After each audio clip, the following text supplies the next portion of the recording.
What's up, everybody? Welcome in. This is the Legends Lounge, and tonight in the Legends Lounge, we find maybe one of the most legendary people I've ever had the privilege of getting to talk to for even a couple of seconds. Ladies and gentlemen, let me bring him in without really spending too much time on this. This is Jerry the King Lawler. Can you hear me? I can hear you, but the pictures froze up. Oh, no. Yes. What happened? Oh, I don't know. We'll just have to and it froze up at the worst time. You're looking down, and I'm taking a piece of gum out of my mouth. Oh, no. No, it looks good on the air, I promise. Oh, you're kidding. It looks good on the air. Well, is that a problem with my equipment or what? I think it's April 1st and the whole world's trying to play a prank on us. I got you. That must be it. Well, this is not much fun. I can't see you. Do you want? Well, I should probably turn the speaker down on my monitor, shouldn't I? Why don't we do this? Do you want to back out and come back in and try again? I can give the bio. Yeah, do that. If you want to do that, let's do that. All right. Let's try that. Okay. All right. Well, the king resets on his end. I will give you the bio on the man, the myth, the legend. For those of you who maybe aren't professional wrestling enthusiasts, Jerry the King Lawler has been around since ever. And I say that the man has had over a 50-year career in professional wrestling. He's held almost every title you can imagine. He's been the heavyweight title so many times. He's in every promotion you can imagine. So let's start here, King. I can see you now. Yeah. There you go. Let's start here. How did you come? What was it about pro wrestling that drew you to that medium? Oh gosh. I don't know. As long as I can remember, I was sort of a fan watching on TV. My dad and I, when I got into high school and I was driving and everything, my dad and I would go to the live events, which in that time, I lived in Memphis, Tennessee, and we had a live wrestling show every Monday night at our Ellis Auditorium here in Memphis, which later moved to the Mid-South Coliseum. But so he and I would go to the matches and I don't know. I was a fan from way back, but the way I got, I guess, drawn into, and no pun intended, drawn into the business was the fact that I would draw. I was an artist. I was majored in art all throughout high school. Then I won a commercial arts scholarship to go to the University of Memphis. And one day I would take some of my drawings down to the matches on Monday night and let the other fans see them. And somebody said, "Hey, why don't you send some of those into the TV station? They might show your artwork on the wrestling show." So that's what I did. And sure enough, I tuned in the following Saturday morning, and there was Lance Russell and Dave Brown, our great Memphis commentators, sitting at the desk as usual. And I could see, when I was sitting at home on TV, I could see on the corner of Lance's desk, my artwork was sitting there. And I said, "Oh my gosh, they're gonna show my art during the show." And sure enough, about an hour in, Lance leans over and he says, "Well, Dave, we got some really good artwork here from a young fan named Jerry Lawler, and he holds my artwork up." And that was like, it was top of the moon for me, man. And then after the show was over, my phone rings and it's Lance Russell, and he said, "Jerry, everybody loved your artwork, and as a matter of fact, one of the wrestlers, Jackie Fargo, wants to meet you because he'd like for you to do some artwork for him." And now, fans today won't realize it, but back in Memphis, and at that time, Jackie Fargo was the John Cena or the Roman Reigns of our wrestling. This was when it was just in kind of localized or territories and that sort of thing. So to go over to the TV station the following week and meet Jackie Fargo was like a dream come true for a wrestling fan. So that's what happened. I met him. He hired me to do some artwork he owned a nightclub in Memphis along with doing the wrestling. And he hired me to come in and paint a bunch of caricatures of him all over his nightclub. And we became friends. And after about, oh my gosh, 6 months or so of me doing artwork for him and hanging out around there. We even started a sign company in the little office next to his nightclub there. But anyway, I started hounding him. He would let me go on some trips to the little not far away wrestling shows. And I started hounding him. I said, man, Jackie, I would really love to try this one time. Just throw me in a match where I get beat up or something like that. I would just want to try it. And he said, no, kid, you're too good an artist. Just trust me. You don't want to be in this business. Stick with being an artist. But I didn't stop. I kept on, and I begged him. And finally he said, look, if I get you one match, would you promise me that you'll forget about the wrestling and go back to being an artist? And I said, I promise. And that was like 50 years ago. So, but I still do the artwork. I still do artwork. So I feel like I didn't completely let him down on the promise, So that's how I got my foot in the wrestling door. Well, and that's something I wanted to touch on, is that you have a lot of outside the ring things that you've done over the years. And the art is one of the things that I most, I guess, relate to you on is, I'm not necessarily a great artist, but I do graphic design, but I was right out of high school. I was a All-American powerlifter, All-American football player. I trained to be a wrestler. And when I realized I didn't have what it took to do that, I started working with the guys, designing their merch, designing their, their stickers or whatever, the guys who could do it. And, that led me into graphic design. And so, the art I did a lot of that stuff too when I was just young in the business. I would do designs and drawings for the guys, different guys, T-shirts. I actually was the guy. You'd have to still go back a ways to remember this, but I painted the picture of the Ayatollah Khomeini on the Iron Sheik's flag that he used in the WWE. So I've done quite a bit of artwork as well along the way. Yeah, I mean, I was going to talk, like, even recently you were doing design for WWE stuff, some pay-per-view logos and stuff, right? Yeah, I did. Probably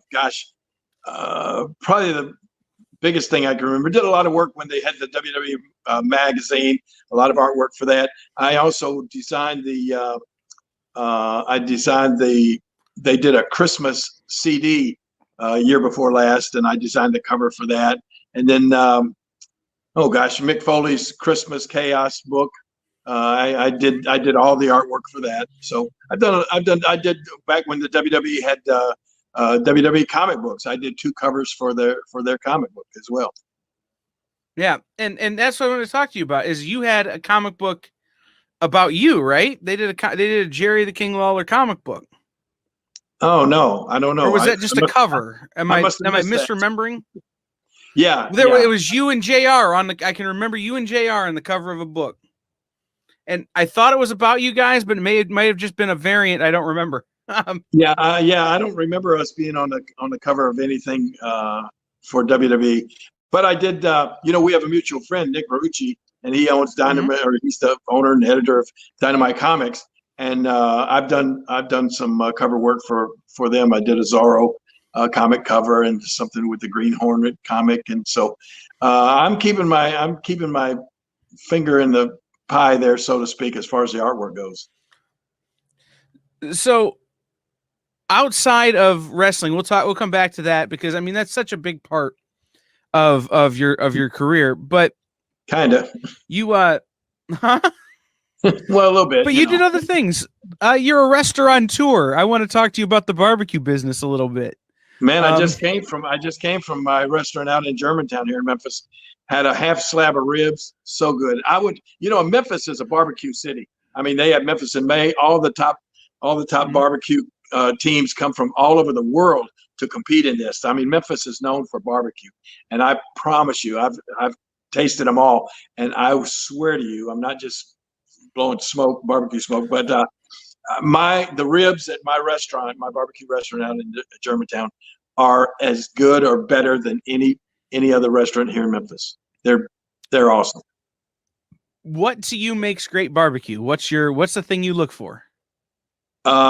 Just the taste. I mean, everybody does it so many different ways. I'm not big on what it all looks like or that sort of stuff. I'm just big on the taste. I'm getting a text. Can you tell that came across the No, screen? you're good. Oh, good. Okay. Oh, yeah. I guess it doesn't matter unless it comes across the camera there. Yeah, that's what's great about this software is you get a text, I get a phone call, we're still good. We just keep Okay, cool. rolling. But yeah, I love Memphis in May. My family does competition barbecue, and Oh, my well, there you parents go. took a barbecue pilgrimage to Memphis. I'm like, you got to go to Jerry Lawler's restaurant. You got to go to Jerry's, and they loved it. So, Oh, okay, like, cool. I'll bet they went to the one down. next. I actually have two. I have one in Germantown that is just a barbecue restaurant, and then also I have a restaurant, a bar and grill down on Beale Street, which is right where they have the barbecue fest every year. And I bet that's the one they went to. The barbecue there is great as well, but it's a different kind. Yeah, It's cooked on an outdoor grill there, and that the one in Germantown is cooked on a smoker inside. Nice. I love the fact that so many people in the industry, comic books, wrestling, all that kind of stuff, we have these interests in food. And food is a universal language, right? Yeah, you're right. Got to have it. So, yeah, I mean it's really a great way to connect people look, we're going for barbecue. Nope, I've never met anybody who goes, I don't want to go for barbecue. Right. Right? Yeah, I was just in my restaurant, and this entire family came in. I mean, there were like, well, it was more than it was several families actually. 3 women, a bunch of kids, 4 men, and they all just sat down and ate. And I was sitting at a table across from them, and it was so funny. They never even said hi or glanced over or anything. So I knew immediately they must have been from out of town. And so I walked over and introduced myself, and the guy looked at all the pictures on the wall, and he said, "Oh, this must be your place." I said, "Yeah." He said, "Where are you guys from?" They were from Terre Haute, Indiana, and they were in town for a baseball tournament. So it was just it's good. People come from all over in Memphis to sample the barbecue. So, what is away from wrestling? What would you say is the thing that you most look forward to participating in? Is it the restaurant? Is it the art? Is it some of the podcasting you do, some of that kind of stuff? No. Probably the thing I look forward to the most is and it's just starting. We start next week, softball season. I've had a softball team called Lawler's Army for, probably 40 years, and of course the faces keep changing and everything. And I try to keep a bunch of young guys on the team. We won the last 2 years in a row. We won the league and the tournament. So I keep a few. I have to surround myself with really good softball players to so that I don't drag the whole team down. But yeah, I love it. I love softball season. I also have another home in Fort Myers, Florida.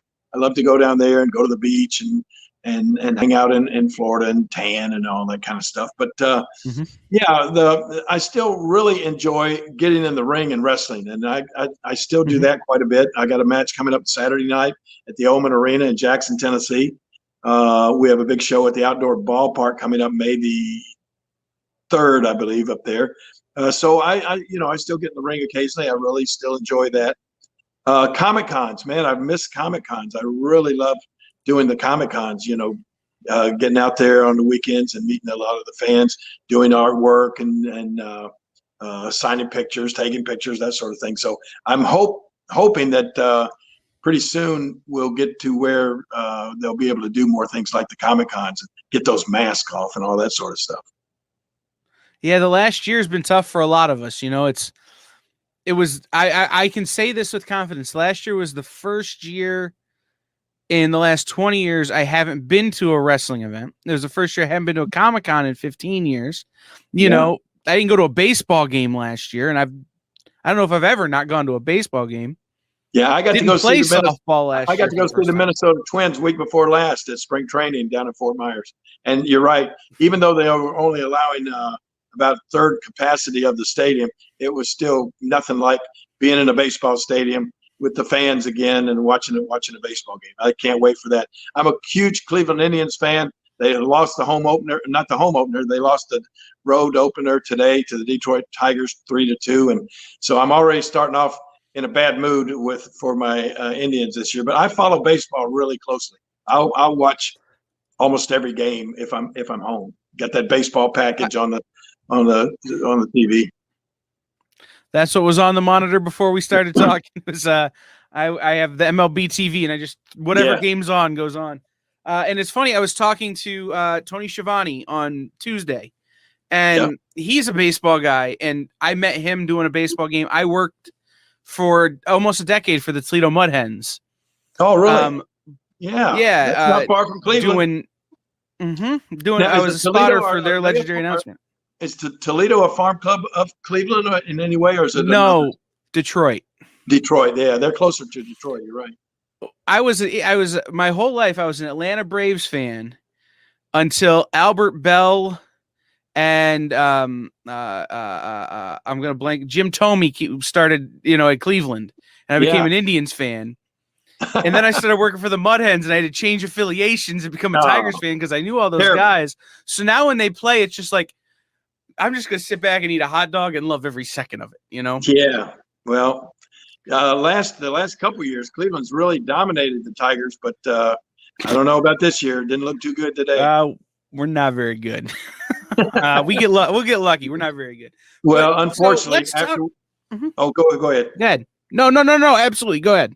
No, I was just going to say after my Indians traded away Francisco Lindor and Carlos Carrasco and Carlos Santana, we lost a ton of talent during free agency, and it's sad, really.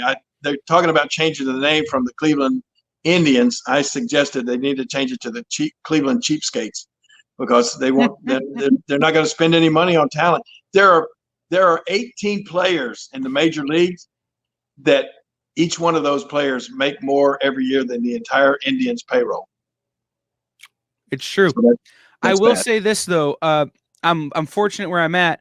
I can go watch a Mud Hens game, or it's only 2 hours to see a Columbus Clippers game, which is the Indians farm team. Yeah, exactly. And they've got some really great young talent that's just a little young to be playing in the majors, 19, 20-year-old kids that need another year or so, and then they're going to be real special.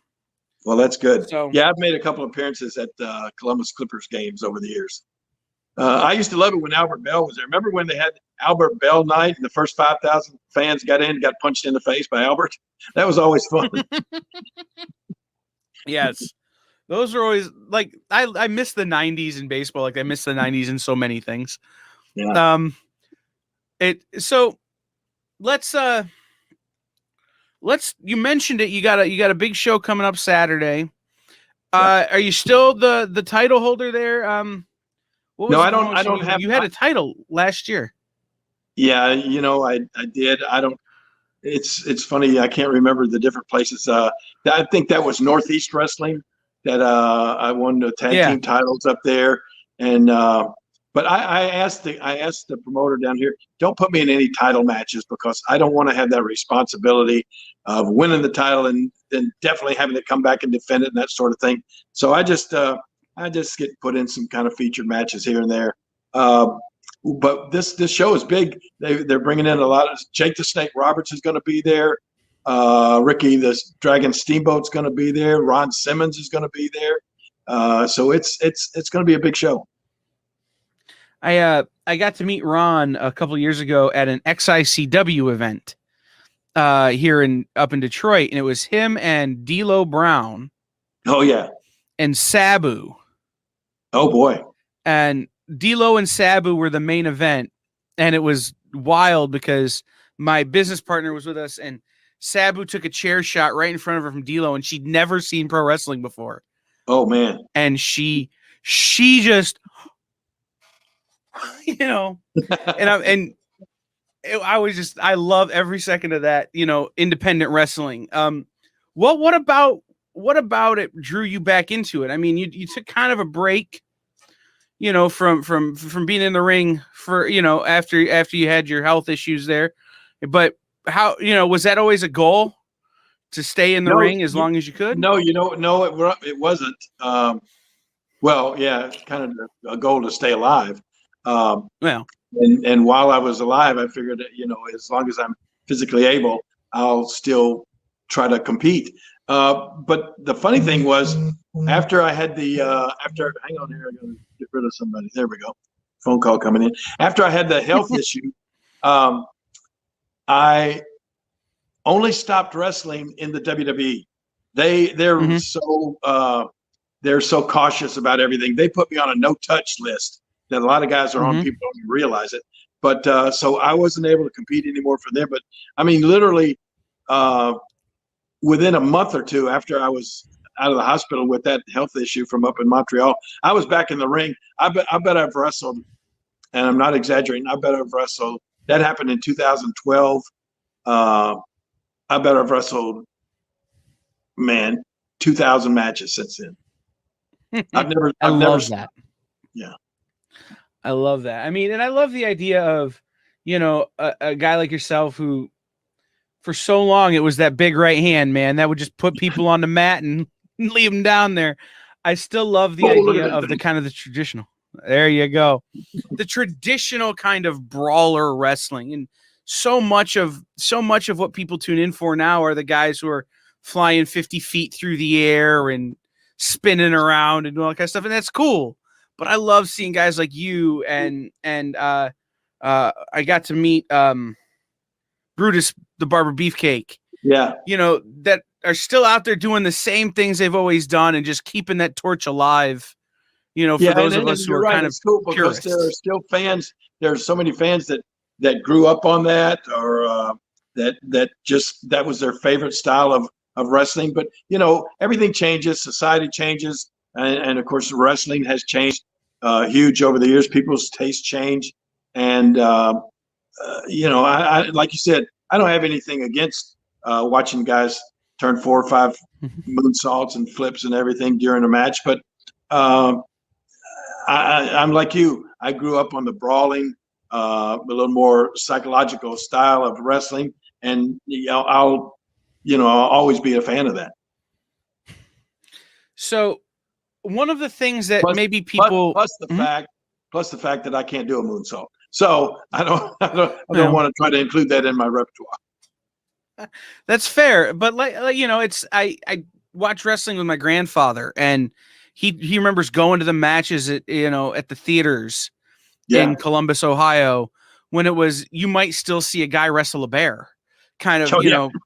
I've wrestled. I've wrestled a couple of bears in my career. I mean, real bears. He liked to call it redneck wrestling. You never knew exactly what was going to happen, but it was always entertaining, and it's guys just getting in there and doing it, and he would talk about seeing someone like yourself or Bruno Sammartino who would just get in there and it was just locking it up and throwing some people around and having a good old time with it. Yeah. So that's kind of where my love for the sport comes from. Let me ask this. Something people will probably know your face from is the Andy Kaufman feud. That was a big thing. But rather than talk about that, let's talk about reliving it. We're not allowed to say the word feud anymore. In wrestling, some crazy rules come along every now and then. But somebody, the powers that be, get to thinking that feud's not a good word. Let's don't use that anymore. Let's use rivalry. So now everything's a rivalry. It's not a feud anymore. Well, back then it was, right. or an angle or whatever you want to call it. But let's talk about reliving that time with Jim Carrey in that movie, Man in the Moon. So tell us about the original, how that all came to be there with Andy. I'm trying to get this thing. There we go. I'm sorry. You're good. You're fine. Me all the time here. Yeah. Hey, you're a busy man. You want to hear about Andy, or you want to hear about Jim Carrey? Well, tell us how it came to be, and then tell us what it was like reliving it as an actor as opposed to a participant. Yeah. Well, of course, all of this is still available. It's great. One of the great things about the internet, all of this is still available on YouTube. You can go back and search it all out. But yeah, Andy Kaufman at the time in like 1983, he was one of the biggest stars in Hollywood. Well, he was on the biggest show on the television network at the time on ABC. He was on a TV show called Taxi. And Andy was a comedian. He wasn't he was a prominent character on that show, but he didn't like being on that show. He liked doing other things, and he would he would do all kind of weird stuff. Andy was kind of a weird guy, and one of the things that Andy got in his head was, because he was a wrestling fan as a kid growing up, he wanted to live out what he had seen on TV growing up, being a bad guy wrestler. He was a big fan of bad guy wrestlers. He loved Nature Boy Buddy Rogers when he was a kid growing up. And so somehow when he became a celebrity, he said, I want to live out that fantasy of mine of being a wrestler. But he wasn't physically endowed very much. So he figured, well, I can't wrestle a man, so I'll wrestle women. So that's what Andy started doing. And he went around the country and he was wrestling women on different TV shows, like the Mike Douglas show at the time, Saturday Night Live, a bunch of shows.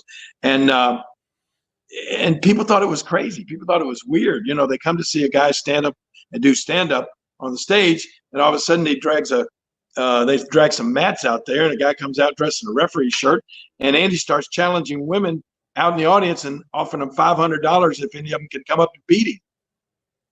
So he did that for a while. He got sort of famous for doing that. And finally, I got a call from a friend of mine, Bill Apter, who works for the magazines Pro Wrestling Illustrated back in the day. And he gave me a call, and he said, hey, you know who Andy Kaufman is? I said, sure. And he said, well, he's going to call you tomorrow. He's a friend of mine. I gave you your number. I said, yeah, right. Andy Kaufman from the TV show Taxi is going to call me. He said, yeah, really.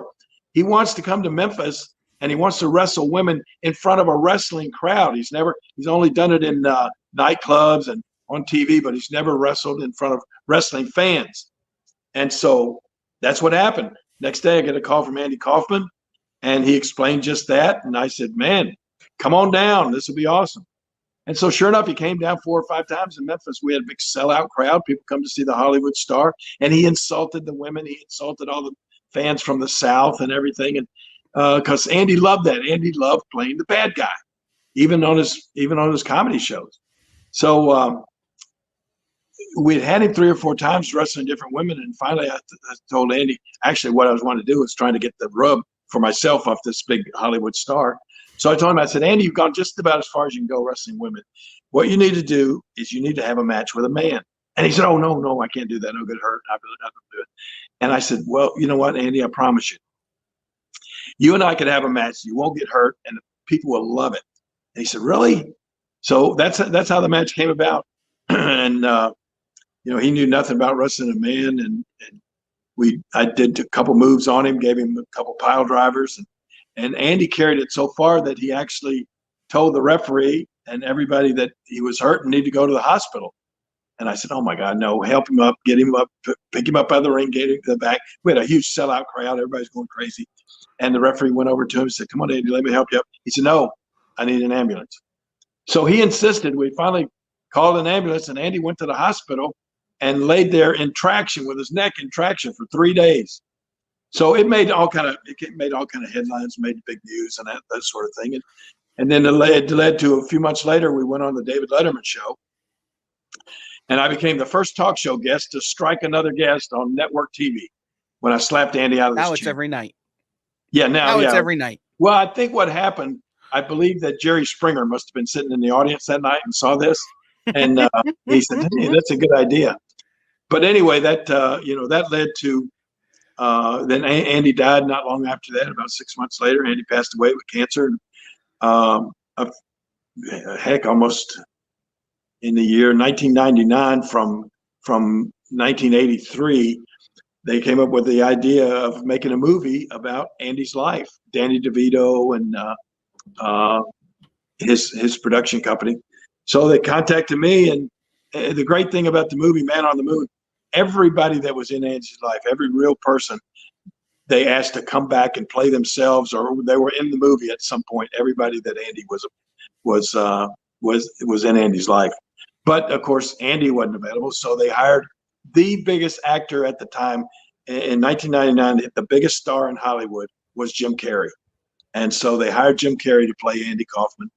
And, we had to do all the wrestling scenes and the slap from David Letterman. They even got David Letterman to come back and play himself, him and Paul Schaefer to play themselves in this movie, Man on the Moon. And so I got to slap. I think I slapped Jim Carrey harder than I slapped Andy Kaufman, because he had pissed me off a little bit during the making of the movie. So, but anyway, yeah, it was real cool. If you haven't seen it, check it out. It's called Man on the Moon. Then there's another thing that's out there somewhere on YouTube or Netflix or something. I think it's maybe Netflix, but it's a documentary called Jim and Andy: The Great Beyond. And it's the scenes of us making the movie Man on the Moon. Somebody was behind the scenes shooting everything that went on, and it documents all the bad feelings between Jim Carrey and myself. And so that's out there too if you want to watch that. It's pretty cool. Yeah, I love the videos of the original stuff with Andy Kaufman. I never think of Andy Kaufman as a comedian. I think of him as a performance artist. That's exactly everything what he did. He would appreciate was an you. angle. Yeah.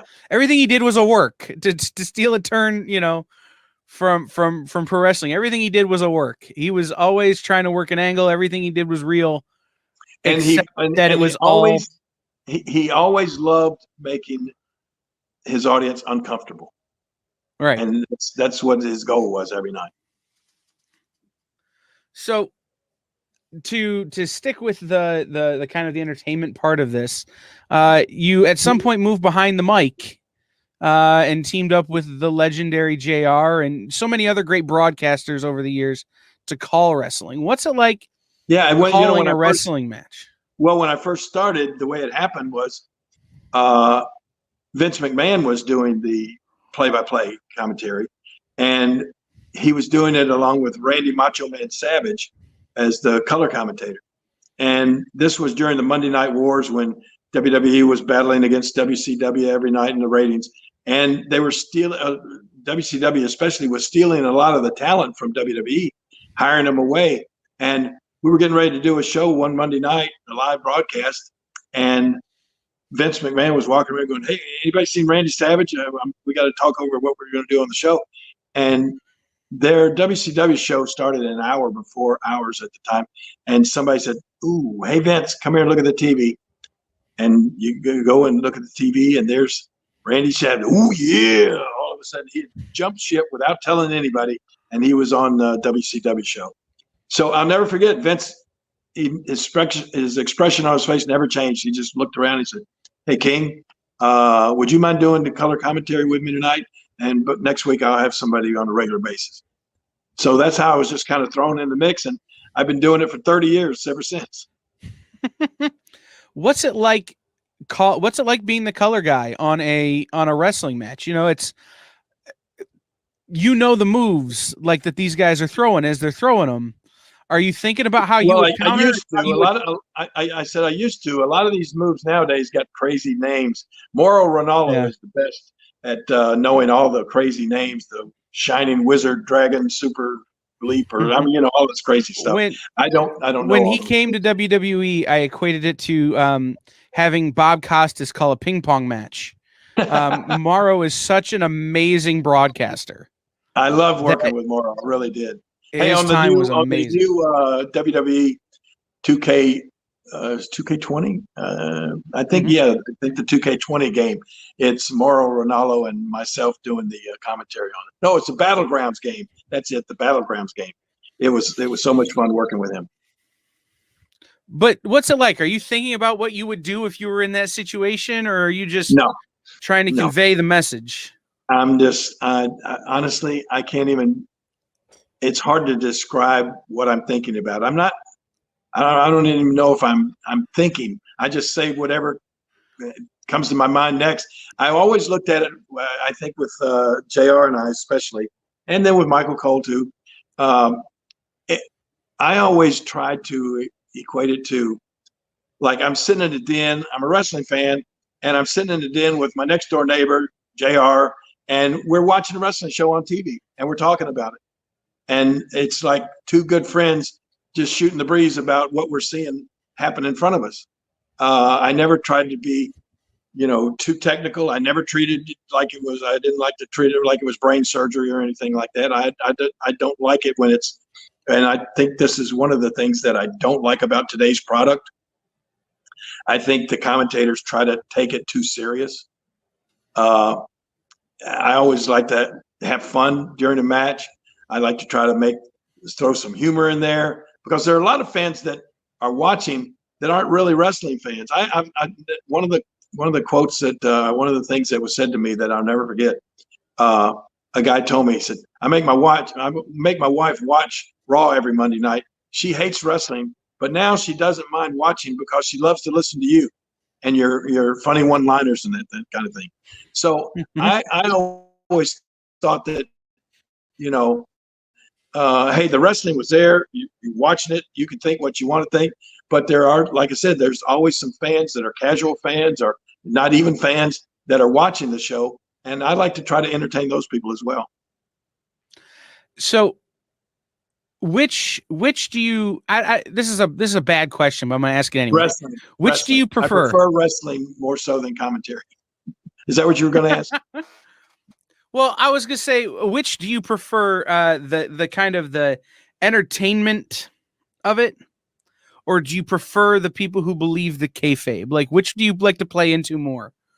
The people who know it's kind of, it's a product out there, or do you prefer the people who are like, it's real to me? Which one is more fun for you? I never think about it like that. I think it's been known as what it is and probably always was. Right.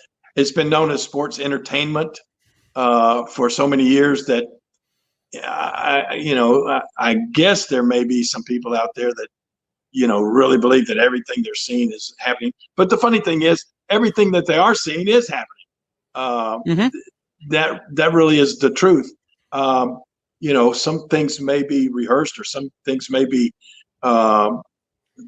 predictable or I don't know, whatever. But anyway, the moves that you see the wrestlers doing, they're great athletes, and it hurts. Right. It really hurts. And, so that part of it is real. But what I remind people is, I'll have people come and say, oh man, wrestling, that's all fake. And I say, well, do you like movies? I say, yeah. I say, well, when you see Tom Cruise get shot in the head, do you think he's really dead? No. I say, well, okay. It's entertainment. The wrestling show is just like a movie that you would pay money to go see at a theater. It's just like a soap opera that you're going to watch in the middle of the day. It's entertainment. And even all sports are that way. I mean, let's face it, football game or the baseball games we're talking about, their primary goal is to be entertaining fans that will come back and either pay money to sit and watch the game, or will buy the extra innings package like you and I do, and pay that money to watch the game, but to be entertained. And wrestling is no different. Yep. I always tell somebody, take a bump one time, then tell me it's fake. It ain't. But for me, I love talking to my friends who are still like, no, we believe that that the guys who hate each other on TV hate each other in real life. We want to believe that. Sometimes they do, for real. I mean, there's one of the things in the wrestling business that I've learned over the years is it's not talked about very much, but there is a ton of professional jealousy. And every wrestler, every one of them that laces up his boots or puts on a pair of tights and steps in a ring, in their mind, they think they're the best. And if they didn't think that, they probably wouldn't be any good. But they think that if I was given the opportunity, if I was in the main event, I would pack this, every stadium would be packed if they'd just give me that shot. But unfortunately, there's only a certain amount of people that are going to get that top spot. And so a lot of these guys really don't like each other. No, it's true. It's true. So let's I want to mention a comment we have here. Pat Koala says his wife would watch every week to see what shirt the King was wearing. Let's talk about, Jerry Lawler, the fashion icon, for a second. How did your attire, your whole career has been uniquely you. You've been the King for a long time with the crown and all that kind of stuff. How did you pick your gimmick? Well, you're right. That's the King gimmick started out in about 1974, I think. and then it carried on all throughout the WWE. When I first started there, as a matter of fact, there's a show. They've got a new show coming on A&E, In Search of the Lost WWE Memorabilia, where they're going out and trying to find some of this stuff from years and years ago. And one of the things they came to me looking for was the blue and white King's robe that I wore when I first showed up in the WWE, and when I crowned Bret the Hitman Hart right after he won the King of the Ring contest the first time I was on Raw there. So that's a show that's coming up. I think it's April 18th. It starts on A&E Network. It's going to be really cool. But yeah, I showed up there as the King, and I always wanted to go on TV looking royal, so to speak. So I for a long time I would wear the crown and the blue cape, and then I went from that to like a kingly jacket. Once I started doing more commentary, the kingly jacket with the epaulets and all the medals and that sort of stuff on it, and the crown. And then from that, the blinged out shirts came in. Well, I tell you, even before, a lot of people don't realize this. I own about 6 or 7 of the real wild way out shirts that The Rock used to wear. You remember The Rock when he used to wear these crazy looking satin shirts? Mm-hmm. Well, when The Rock left, he left about 10 of these shirts in the wardrobe area. They didn't belong to The Rock. They belonged to WWE or wardrobe or whatever. But anyway, after he left, one day one of the wardrobe ladies came to me and said, "Hey, we're going to throw some of this stuff out, King, but these shirts, have sort of a royal look to them. Do you want them?" And I said, "Well, yeah, if you're going to just throw them out, I'll take them." So I started wearing shirts that Rock had worn. I mean, I like that's where the fancy shirts came into play. And then who was it? Oh gosh, Xavier. This company called Xavier. They came out with these real blinged out like T-shirts with all the sparkles and all the rhinestones and everything, all of them. And I said, "Man, that looks a little royal. That looks a little high dollar or whatever." So that's how I started wearing those. And now today I must have. I'd have to go upstairs, but in this huge closet I have upstairs, there's probably 200 different shirts like that I try not to wear the same one every week. So I try to get a different one every week. So I've got a lot of those blinged out shirts, and yeah, I got comments on those all the time. And now I've started selling a few of them at auctions. So it's worked out well. But the ring apparel too it's always kind of the traditional kind of singlet, look for you. Was that a decision you made, or is that just a practical application? No, that's a decision. It's so funny that we're talking about that. Those came from way back. There was a company called Carl and Hildegard that before the WWE had their own wardrobe department. These people literally made 90% of wrestlers' outfits in the business. And the top that I wear with the singlet is actually called a Tarzan top. And I don't know, when I'm just looking through their catalog back in the day, and I saw that top, and I didn't know anybody at the time that was wearing that. So I just started wearing that. And then, of course, from that, the strap came down and all that sort of stuff. You know what? Hang on. Talk to the people for 1 second. It's just right over here. I'm going to reach over and grab something. I want to show you this. All right. We're gonna get a special look here from the King. If you have any questions, we've got a few minutes left with him. Put them in the comments right now. For when he comes back with his with this really cool special look we're gonna get here. But if you have questions, put them in the comments right now. All right. Look at this. This just came in the mail. This came in my mail yesterday. So this is pretty cool that we're talking about this. This is a new Tarzan top that I ordered from Carl and Hildegard. There's the great tag, Carl and Hildegard, K&H. And it's brand new Tarzan top. It just came in, and every time they send out an order, they send you a new catalog with all of their stuff in it. And the great thing about this, yeah, they take the number down. You can call them and order all kind of cool wrestling gear, mask, anything, robes. But look at, I mean, these are the exact same drawings or of their merchandise that they've been using for like literally 50 years. And if you look inside, let me go. Let's find here. Yeah, there's my old over there on the far end, right there. There's the Tarzan top. See it? That's amazing. You can order referee shirts, all of those different tops, the butcher top, the Tarzan top.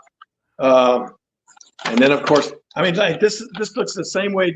This is the same catalog that wrestlers used literally back in the 50s. This family has been doing wrestling, making wrestling gear for maybe 70 or 80 years. This is amazing. This is awesome. Yeah. Like, so they're still around. Some things should never change, and this is one of them. That's one of them. Carl and Hildegard. I love that. So let's talk about superheroes. You've shown it. It's been on your hand a couple of times. We've seen it. You got the Superman ring. Yeah. I've seen it a couple of times on the hand. So how did you become interested in superheroes? Wait, are we backwards? Am I backwards? Maybe. Oh, it reads right. Oh, it does? On screen, it reads right to left. Yeah. Okay, cool. That's good. Yeah, I didn't know if the S was showing up backwards. The S is right. Yeah, I'm a big. That's the thing that when we're going back once again to my before wrestling days, as I said, you know, I majored in art all throughout school, and what I had envisioned being, not just your typical everyday artist, I had envisioned being a comic book artist for like DC Comics or Marvel Comics. But back in the day, DC was the head honcho, you know, Superman, Batman, all of those things. It wasn't until, Spider-Man came along that everybody started switching over and kind of getting into Marvel because of Spider-Man. But yeah, I was a big DC guy. So was there one character that spoke to you? Was it the Superman?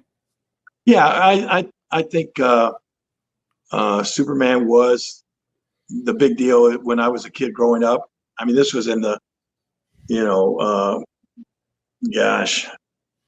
and 60s that I was a big Superman fan. And so, and I of course like Batman, but Superman was it. And I think probably, Superman was the first one, like I said, in the 50s that had his own TV show. And the old George Reeves, black and white at first, the George Reeves Superman, man, that really, I was at the right time in my life as a kid that made a huge impact on me. I loved the Superman TV show. And later on, I got to meet Noelle Neal and became friends with her. We would exchange Christmas cards and everything for years. Noelle Neal played Lois Lane on the old original Superman show. Yeah. But yeah. One of the things I think it's interesting is how many people in professional wrestling are superhero fans. It's such a big kind of crossover. But what's interesting to me too is that Siegel and Schuster, who created Superman, modeled the character after professional wrestlers and bodybuilders. Right. So the two things have been intertwined since the beginning. If you ever get a chance, I have a big connection with when I was 7 years old. My dad got transferred from his job in Memphis to a little town about 25 miles west of Cleveland. You may know it if you were up in Toledo. Little town called Amherst, Ohio. You ever heard of it? I have. I've lost many a football game in Amherst, Ohio. The Comets, they're kind of a football powerhouse these days. Yeah, the Amherst Comets. That's where I went to school. That's where I started out in high school and grade school. We lived up there from the time I was 7 until the time I was 15. So we were there like 8 years or something like that. And I became a huge Cleveland fan. And speaking of Superman, Superman was not born on Krypton. He was born in Cleveland, Ohio. And if you ever get a chance, you can go there. And when you land at the Cleveland airport, there's this huge, fantastic display of Superman and telling about the fact that he was born in Cleveland. Like you said, Jerry Siegel and Joe Shuster, they were just teenagers growing up, two little houses on the same street over in the east side of Cleveland. And that's where Superman was born, in Jerry Siegel's basement. These two guys got together. One of them was an artist, and the other one wrote the stories. And you can still go today and see the houses there in Cleveland. Cleveland's got some major cool houses that you can visit. The Christmas Story house is there, as a matter of fact. It's one of my all-time favorite movies. And the funny thing of all these coincidences, the movie The Christmas Story, while we were just talking a second ago, I got a text message from a guy named Scotty Schwartz, who's become a really close friend of mine. And Scotty played the part of Flick, who stuck his tongue and got frozen on the flagpole in the movie The Christmas Story. So all of these things are just happening. We talk about Carl and Hildegard. I got the tights right here. We're talking about Christmas Story, and Scotty just sent me a text, But yeah, but back to DC Comics. Yeah, that was my start, and I'd snatch up the Superman comics as soon as they came out. Unfortunately, I've had some since, but I was one of those guys that can tell you that, oh my gosh, I had all of those comics at one time, and I don't know what happened to them. My mom threw them out or something, but she did not save my comic books. She did, however, save a lot of baseball cards for me, but I wish I still had the comic collection that I had at one time. So now I know what you're getting to too. You've heard about my Batmobile, right? I do, but I just want to mention, if you get back to Toledo, or if you get back to Cleveland, let me know. I work with the Siegel and Schuster Foundation. They're turning the houses into museums, and they're putting a statue. They're trying to get a statue of Superman at Cleveland at the city hall. Oh my gosh, that would be awesome. Yeah, right now the crazy thing is you go there to see the houses, and one of them has some comic strip out on the fence and everything. And one of them says, this is the house where Superman was born. But just regular families live in the house now. Mm-hmm. It's not like the Christmas Story house where you can go inside and visit. But you're saying that that's what they hope to do someday? Yep, they're buying the houses when they come on the market, and they're trying to turn it into a museum. It's great. That will be awesome. I'll be the first in line. Yeah, absolutely. I'll be right there with you. So let's talk about the Batmobile. You've achieved so many things that I wish. Is anybody watching this right now? Oh yeah. Oh, okay. Oh yeah. We've got great comments. Barucci, I love Jerry. The only thing that could hold him back from showing up today was it's his wife's birthday. Well, tell her I said happy birthday, Nick. Absolutely. We've got great comments about how it's heartbreaking that your mom got rid of your comics. Still a boss after all these years. So many people going, oh my God, it's the king. Oh, so, but yes, you've achieved a lot of things in your life that I wish to achieve in my life, like being a world heavyweight champion and, being the king. But you not only was I a world heavyweight champion, this is the funny thing about WWE, they say, among the guys, there's a saying, if it didn't happen in the WWE, it didn't happen. But in reality, a lot of things happened outside the WWE and before guys got in the WWE. And one of the things that happened to me was I've won more championships than any wrestler in the history of this business. I've won 172 championships in my career. And they're here talking about, oh, this guy's a 16-time world champion. This guy's a 15-time. Right. I won 172 championships. Right. That's Flair. Flair has a lot, but they nowhere near that many. Right. But let's get back to talking about comics. Besides that, though, what you own a Batmobile? I do. I do.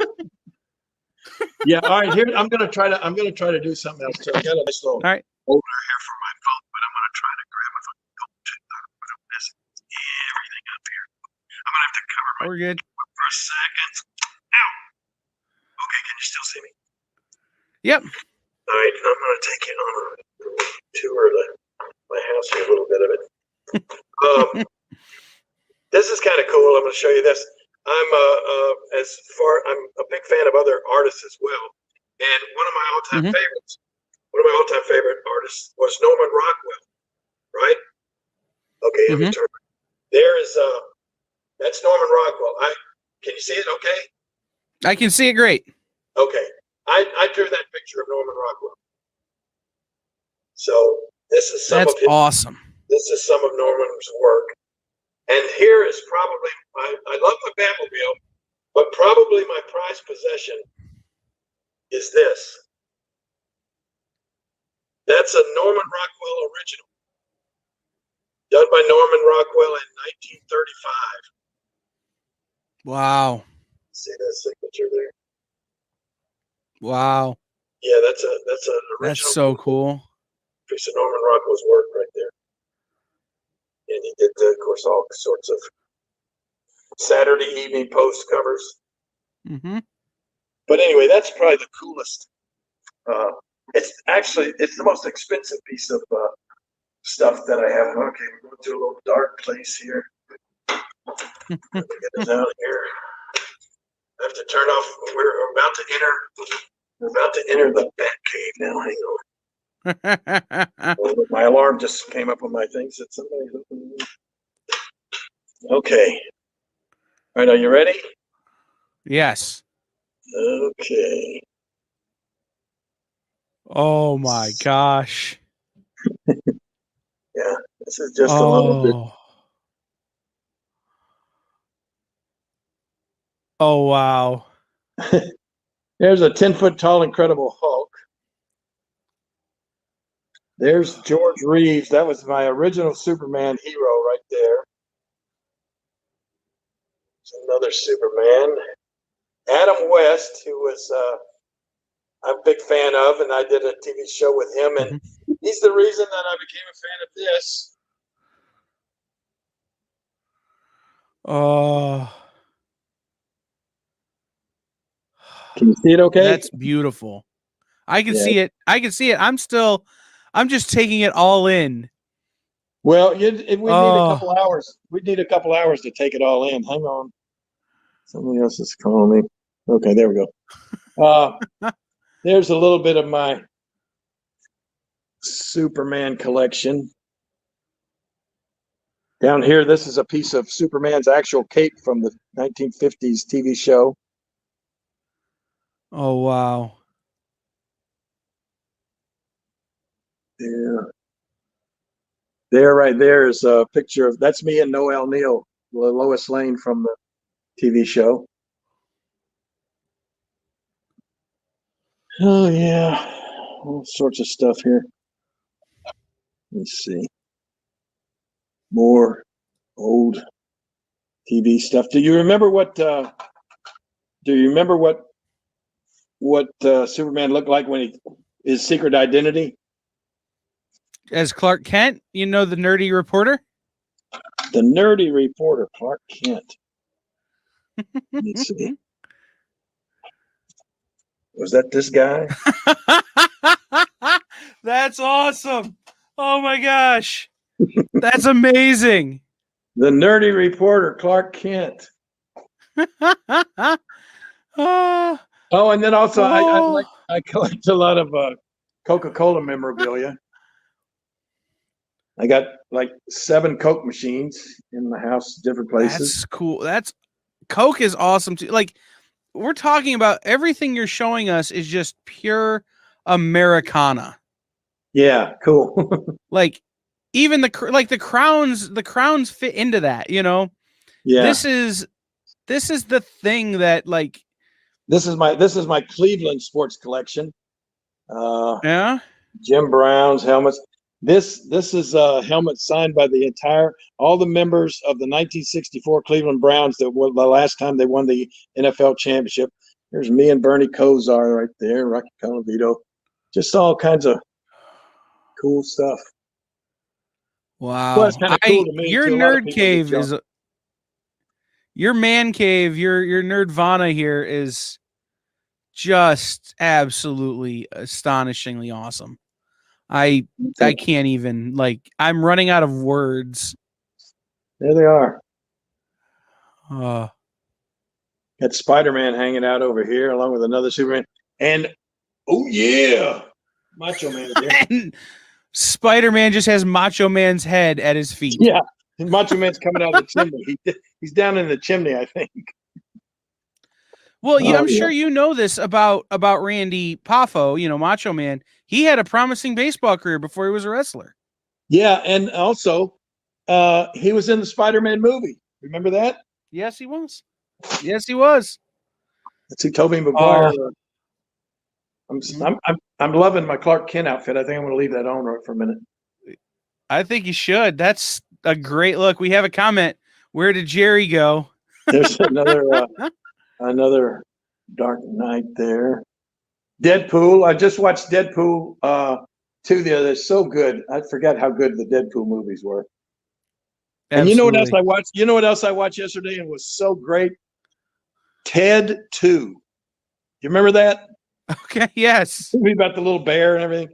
Here's there's some championships. This is my AWA World Heavyweight Championship I won in 1988.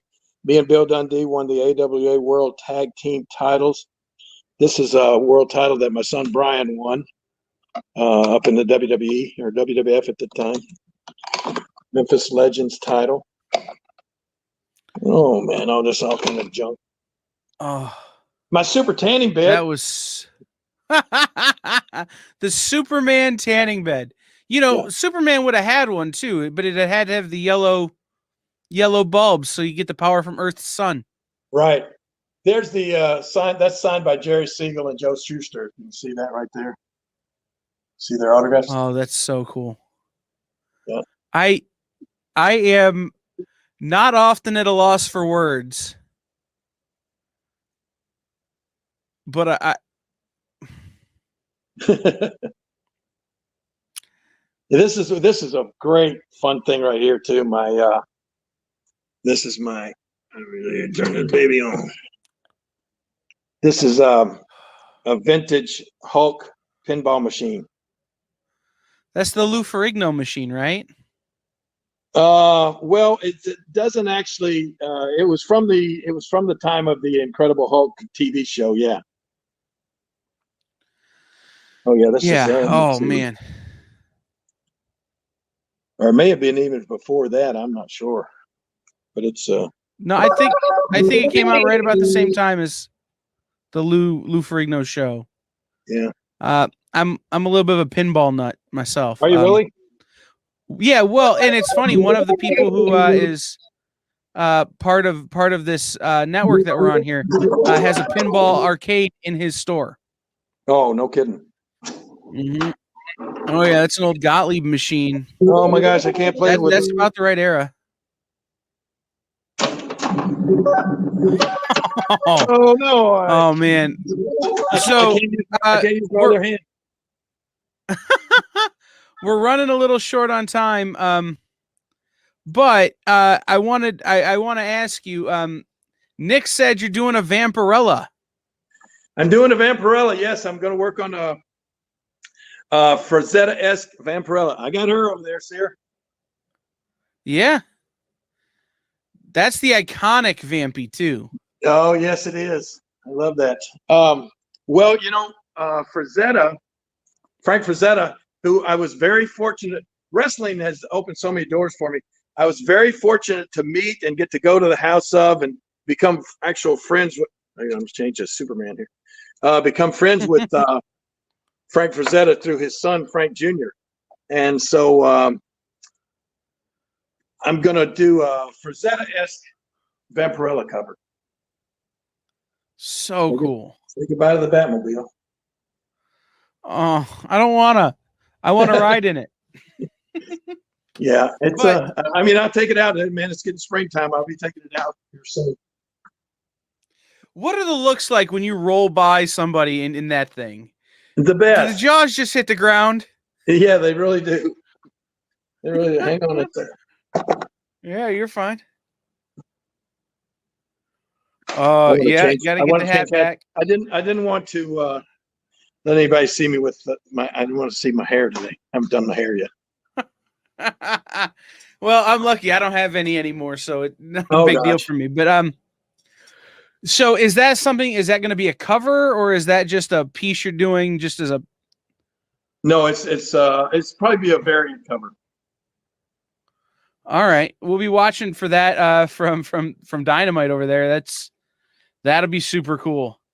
All right, man. If we've been doing this for an hour, DC were to I know call, we got to be running short on time here. we are. My last question is this: if DC were to call you up and say, "Hey, need you to put down being in the ring, need you to put down professional wrestling. We want you to come and work on Superman." How quick is the yes? No, it'd have to be a no. Really? Yeah. I found out I've just never had, and Nick will attest to this, I've never had the discipline to deal with the deadlines that the comic book industry has.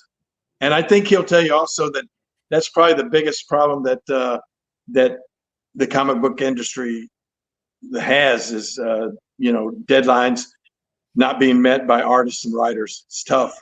Mm-hmm. It is tough, but I just imagine if they say, "Hey, come paint us a cover." I would definitely do that. I would definitely be in for doing a Superman cover without a doubt. Well, we're gonna put that out there into the ether. It's not like we know a few people. We'll see if we can make it happen. Sounds good. Before we run out of time, tell people where they can follow you on the social medias, where they can support you on all the stuff. Instagram is Real Jerry Lawler. Twitter, which is my favorite thing on earth, is @JerryLawler.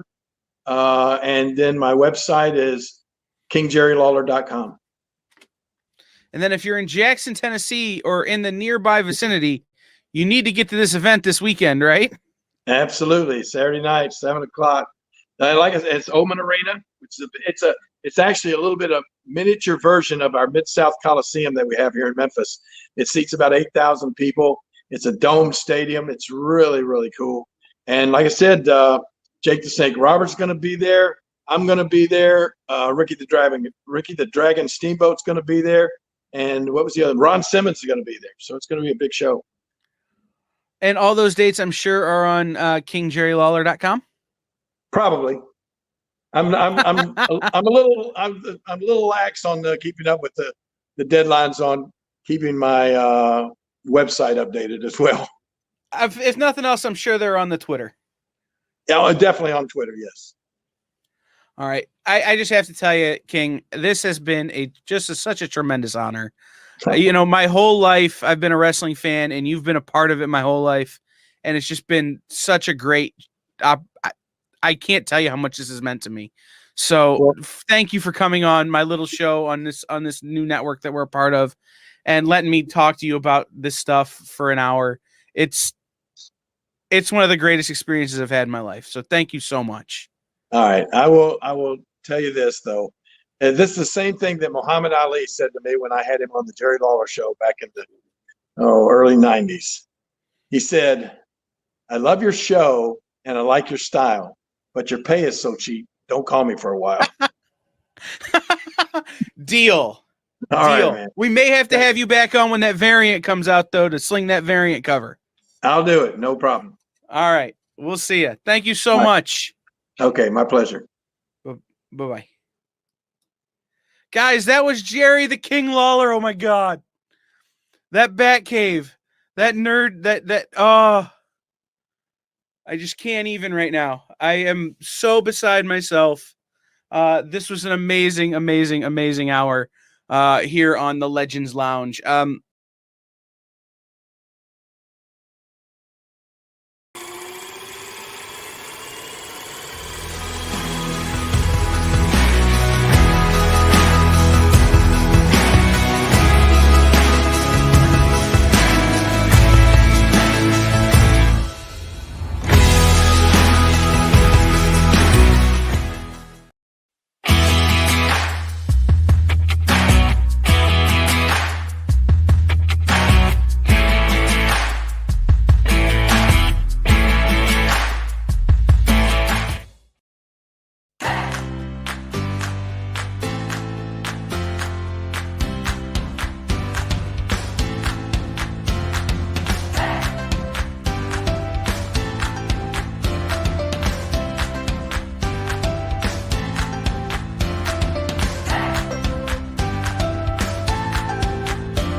There's something for every imagination at your local comic shop.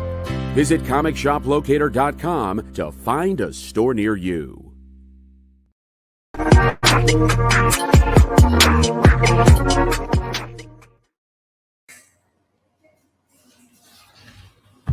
Yo, we're back with our next guest, Tim Fielder, the creator of Infinitum. I believe we're back. There he is. Man. Am I here? Yeah. Okay. We're good. Who's the DJ? That song was bumping there. I know. Everybody's excited about the... Yeah, it's like, wow, that's like an action movie or something. Right. How you doing, bro? Good, man. I miss you guys, man. Hey, I ain't seen y'all in person in a minute. I don't have to see anybody now. I'm in love with Zoom. Really? Yeah, because it's virtual. I'm on my tour, and I can do it from this room. Everything below the screen is obscene. Everything above the screen is child safe. How you doing this morning, man? What's going on? Congratulations. Oh, I appreciate it, man. This is going to be fun. This is marathon. Yeah, congratulations. I'm so proud of you. I remember when we first talked, God, that had to be 2015 or something. Yeah, it's been a minute, yeah. And Peep Game had just it was around, it had been out there, but it's just so wonderful to see you expanding beyond just the retailer thing. Now you're offering the experience. And the beautiful thing, I mean, COVID is terrible, but COVID has also provided all these other opportunities for someone such as yourself to get out there. And I'm very, very proud of you, and always will be. And for the audience, this guy was probably the first vendor to actually take it.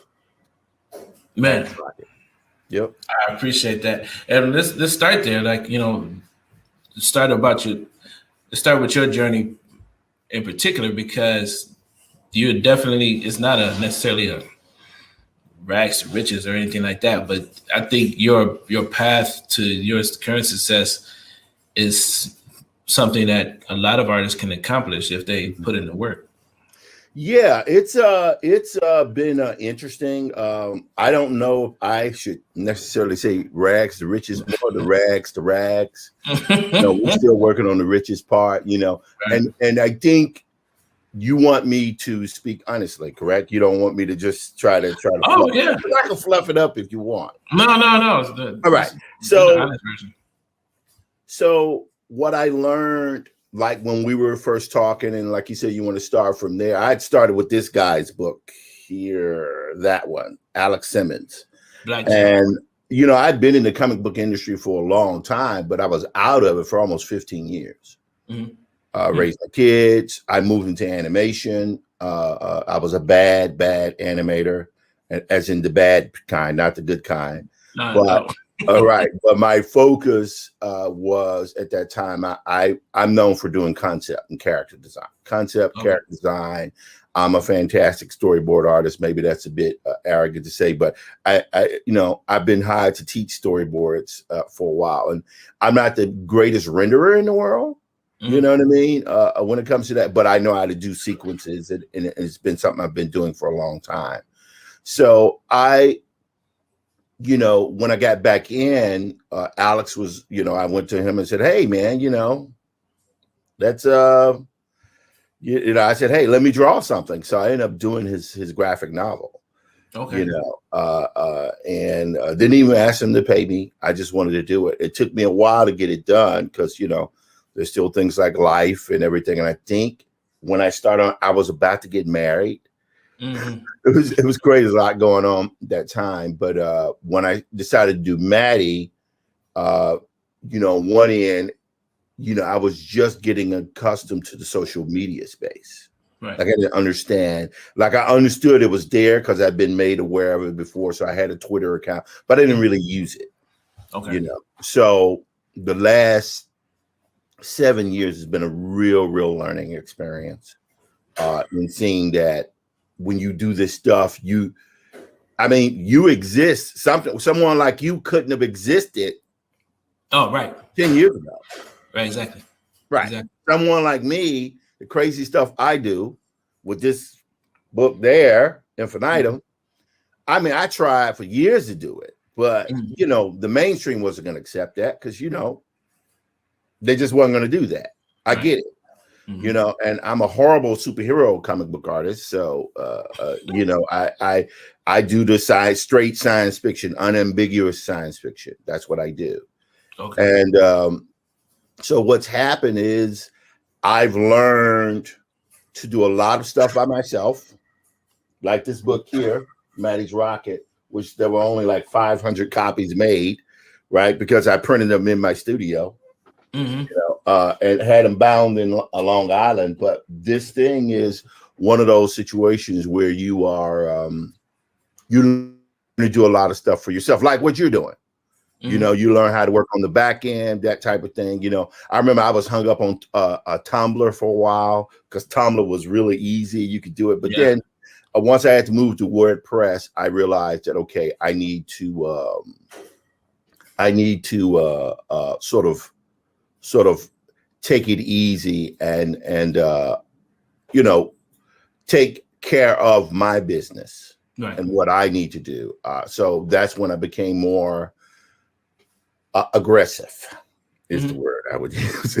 It's not nice, but it's what it was. I just, you know, because I realized, you know, no one will give you anything. You have to kind of insist, you know, if you want attention, you know, you have to build relationships. And sometimes relationships work, sometimes they don't, but you still have to do it anyway. No, I like your approach because I think what a lot of young artists are looking for when they come to me and ask me about working in comics or what I should do, you know, as far as what their approach is in school and things like that. Right. And my answer is more so speaks to the long game. Right. You know, what's typically referred to as the infinite game, like, you know, basically staying in the game, not a matter of winning and losing. You just want to be in the game as long as you possibly can. You want to stay on the field. You want to be on the field. Right. So I'm telling them to say, yeah, comics is great, but you know, you should, if you're an illustrator, you should look into character design for games. You should look into children's books. You should look into, you know, the broad spectrum of opportunities that are out there for you as a creative professional. And you can always come back to comics. You can, you know, as a hobby or things like that, but you definitely want to stay in the game. You know, you want to go ahead. Right. It's one of those things where I'm sorry, I'm New York City with the siren. There's always something burning down or blowing up or whatever, you know. Oh, that's a selling point, man. You know what I'm saying? There's always something like that going on here.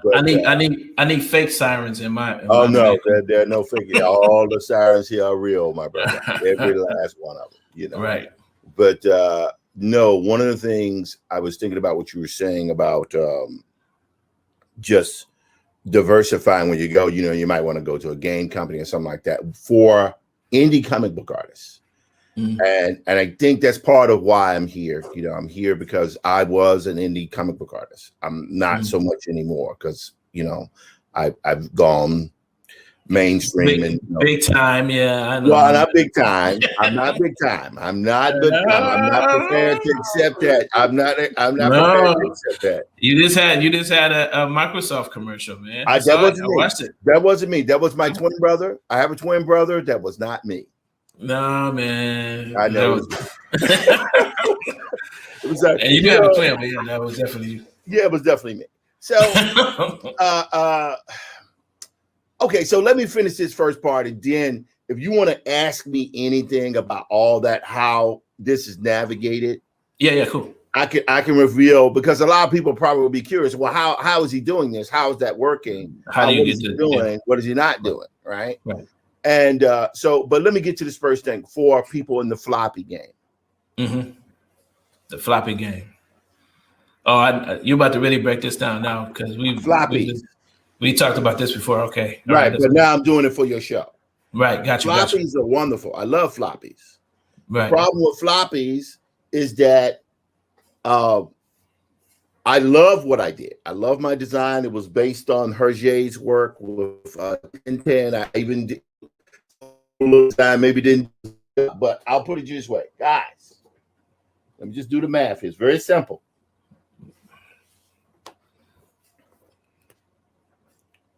$4.99.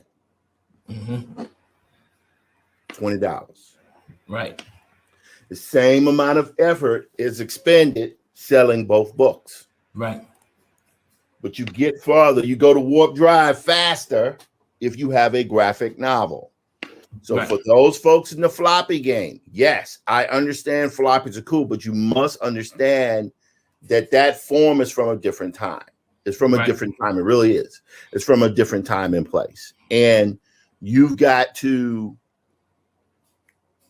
adjust what you're doing according to time. Now you say, well, how would I know that? What am I talking about?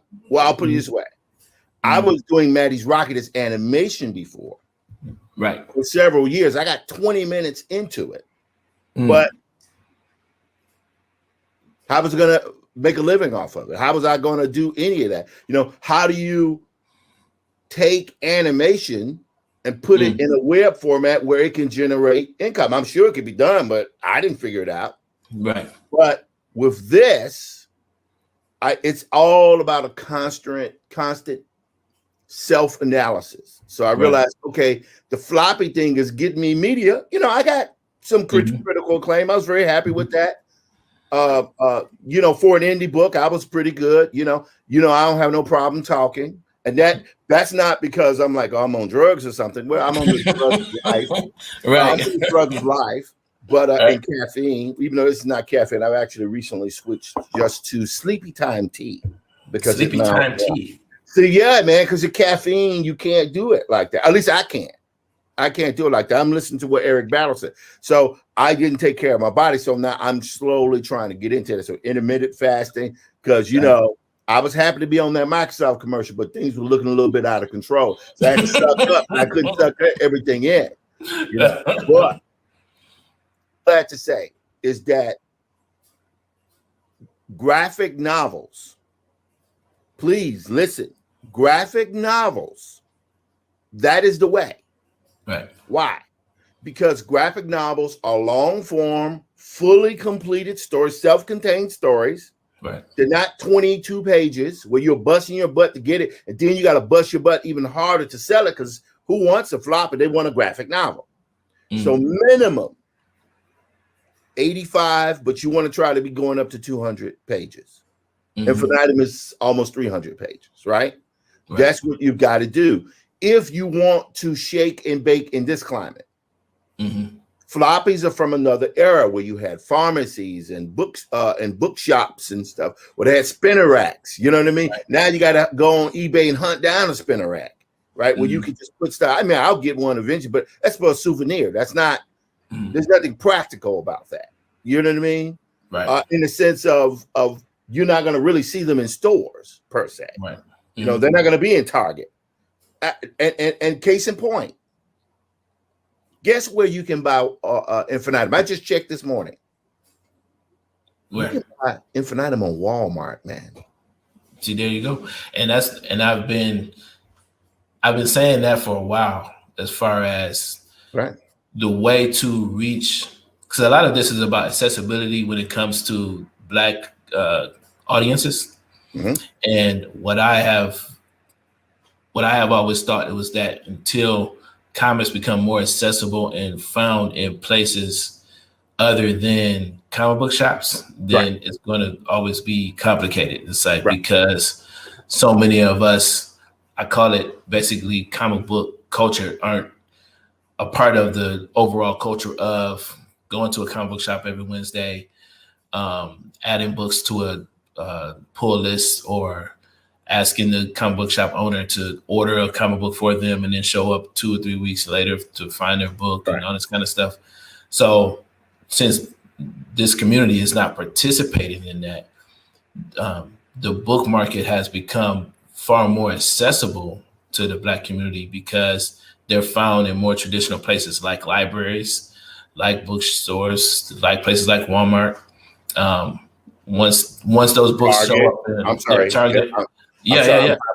I meant to say Target. Target, right. Let's get it right. No, but once those books are found there, then you're gonna have a whole nother group of people that are interested in this format that traditionally aren't part of the other, comic book culture. Now, I will say this though, and I've been doing this only a few weeks, but I've been wanting to share this with somebody. So I've been actually going back to collecting comics, right?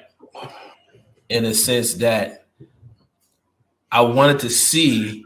Right. I'm cool, man. I've been getting graphic novels. I've been wanting to see the value of floppies by Black creative teams or Black creative illustrators or writers and stuff like that. So I've been intentionally looking for issue number ones of things like Bitterroot or Naomi or Black, right? I've been, I wanted to, see if I get my hands on them and see what the value is of them. Right. And what I've been noticing from a floppy, from a collector standpoint, those floppies do hold some of these floppies do hold some value. Dude, and you're talking to the guy whose floppy is worth $900 on eBay. Even I can't afford that. And I made the damn thing. And that's the thing. So speculators have come out here and have picked up some of these Black created, books. Crazy, man. And what's so bizarre is that since the retailers didn't buy them in a large scale because they weren't convinced that a Black book was going to sell. So now all those books, all those floppies are extremely valuable. So that is true, but in some cases, in my case, it's because I stopped printing Maddie's Rocket. Right. And I'll explain that, and we can segue into this part about what's happening with Infinitum and how I'm doing what I'm doing. So when I hit the graphic novel stage of Maddie's Rocket, I had a decision to make. I had to decide, okay, I'm selling. Of course, I went a little crazy by printing it in my house. I probably should have just had it printed by Ingram, which is what I had the floppies done with. But I just, no, I want control. I don't want anyone to be able to tell me when I can or can't do something. Yeah, but there's a reason why printers exist to print others' work. It's why Jason Reeves of 133 Art does well, because who wants to be doing that instead of someone crazy like Jason, right? Right. Yeah. But and trust me, I tried that because he and Kimmy Reeves were the one who trained me how to do that, how to do them. So I had all that. It wasn't as sophisticated as his operation, but I was the budget level printer. And it didn't work. But what it did do, it got me Maddie's Rocket. So the decision I had to make was like, okay, I'm selling out of books. I'm having to hoard books because people are buying them. I broke the code where I realized I didn't have to go to cons, so I didn't have to be fighting over tables, right? I found out this is all pre-COVID, I could just, my wife bought me a folding table, a little small folding table. I could go out right to 125th, totally legal, and sell on the street. And I'd wait for folks to get off the tour bus in front of the Apollo Theater. And he said, well, is that legal? I'm like, all you got to do is just look on the block there. It's nothing but people lined up there. They're lined up. Now, I don't know if they're doing New York City. Right. So if you are a comic book artist in a large, dense urban center, and you have access to some form of traffic, people walking, pedestrians, I imagine you could do it in Philadelphia. I imagine you could do it in certain areas of Los Angeles, but in New York, I know people think, oh, well, that's just Tim. I'm telling you, if you have a ready supply, my problem was supply. I could not meet the demand. Right. That was what I started running into. That's why I was like, man, I should have just printed on Ingram. But the thing was, what I found out was you have to decide which hill you're going to die on. What battle you're going to fight. Okay. And I was like, okay, I could do this. I could print 1,000, 2,000 copies, but because I'm retaining all of the, the profit from it, and I will just keep doing that, I can make a pretty good living doing just that. Right. Yeah, you'd be exposed to the elements, but even like my, Calvin Reed of Publishers Weekly, I was talking with him about it. He said, but that can't be sustainable. And I knew it wasn't, but it was almost like, okay, but I have this other thing, Infinitum, that I started on prior. And I said, but I would never get a book deal. That will never happen to me. And my wife was like, well, yeah, but have you tried? And I was like, well, what are you talking about? I'm saying, she always telling me what to do, but she was right. She was absolutely right. Shout out to your wife, man. I miss both of you guys. You on your anniversary. Yeah. Wow, God, 7 years now, which is crazy. But I decided to go in, and that was 2018. And by the end of 2018, I was in discussions with HarperCollins on the style. And, it took a while to negotiate the contract and all that. My editor was, Tracy Sherrod, renowned, Black editor for this, original imprint. And they were making their jump or dive into the graphic novel space. Okay. And they chose me. Is this the first graphic novel from Amistad? It's the first Afrofuturist graphic. It's the first graphic novel, I think, from Amistad. But I think it's the first Afrofuturist graphic novel from a Big Five. Okay. Which is weird. Because I've been in the industry for 15 years. And I was like, when I came back, I was like, sure, it's going to be, it was, there'll be a long history of people having to do. It'll be real easy. And I was like, oh my God, I felt like Charlton Heston at the end of Planet Eight. Like, damn it, and I was like, oh my God. So here I am having to, which leads me, I guess, to what I'm doing now. The book comes out in January 19, and HarperCollins, they're like an aircraft carrier. They're not like a speedboat. Like Pete Game is like a speedboat. Yes, I am. I've got to be changed, you got your, what I mean? You got your dude working. Hey man, I need this. You can send in y'all working out stuff at the same time,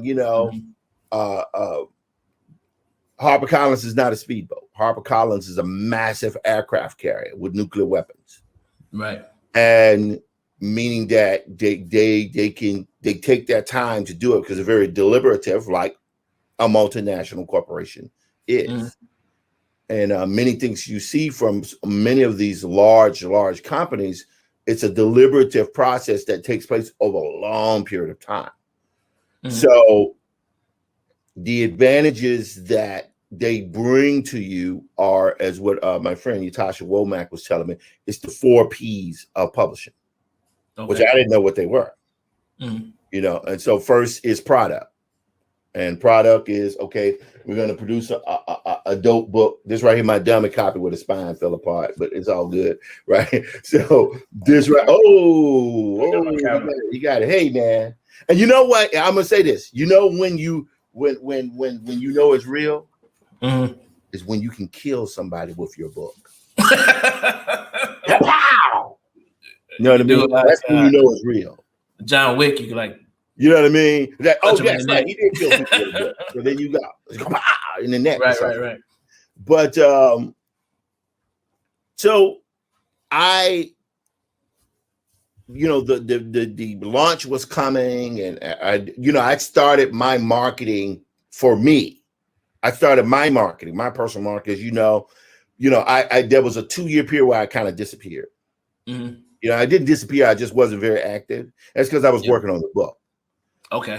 My thing is, I learned social media is very, very powerful, very, very useful, but it can sometimes be very counterproductive to getting your work done.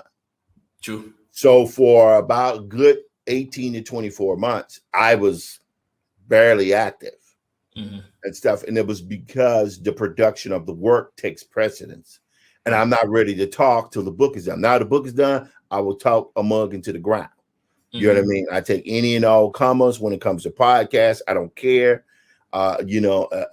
Because it's my job now to sell the book. And I'll explain to you why. I was in a class with Joel Christian Gill's class in Massachusetts College of Art. And, the students were asking me questions about, because I was making everybody laugh, and I had to stop. I said, well, now I'm doing that on purpose. I said, because I have to hold your attention. And the only way you're going to retain the information from me, really retain it, is I have to do something to make you remember it, make you remember me, and make you go out and buy my book. Right. And so what that requires is I have to present myself a certain way. So that's the first thing. I have to be open. And let me say this to those indie guys out there, whether you have a deal or not. Your interaction with your audience is everything. Right. I'm going to say this. It's going to sound crazy. You can sell a bad comic if you're nice. Yeah. Yeah. And I've done a bad comic before. I've done bad, horrible comic. The cover was dope, though, but the interior was pretty awful. But I found out way back in the 90s when I would sell at the African Street Festival that if you are nice and humorous and you make sure not to put on cocoa butter when it's blazing hot, you should put on sunscreen. I learned that lesson. So I was cooking. I was like a piece of bacon by the end of the day. I learned that if you are prepared to put your ego to the side and your embarrassment from interacting with audiences, there are places where people who like your work congregate together, and it's not always going to be in a comic book shop. And frankly, comic book shops are awesome. Some of my best friends own them. I'm very good friends with one of the owners of Forbidden Planet. It's awesome.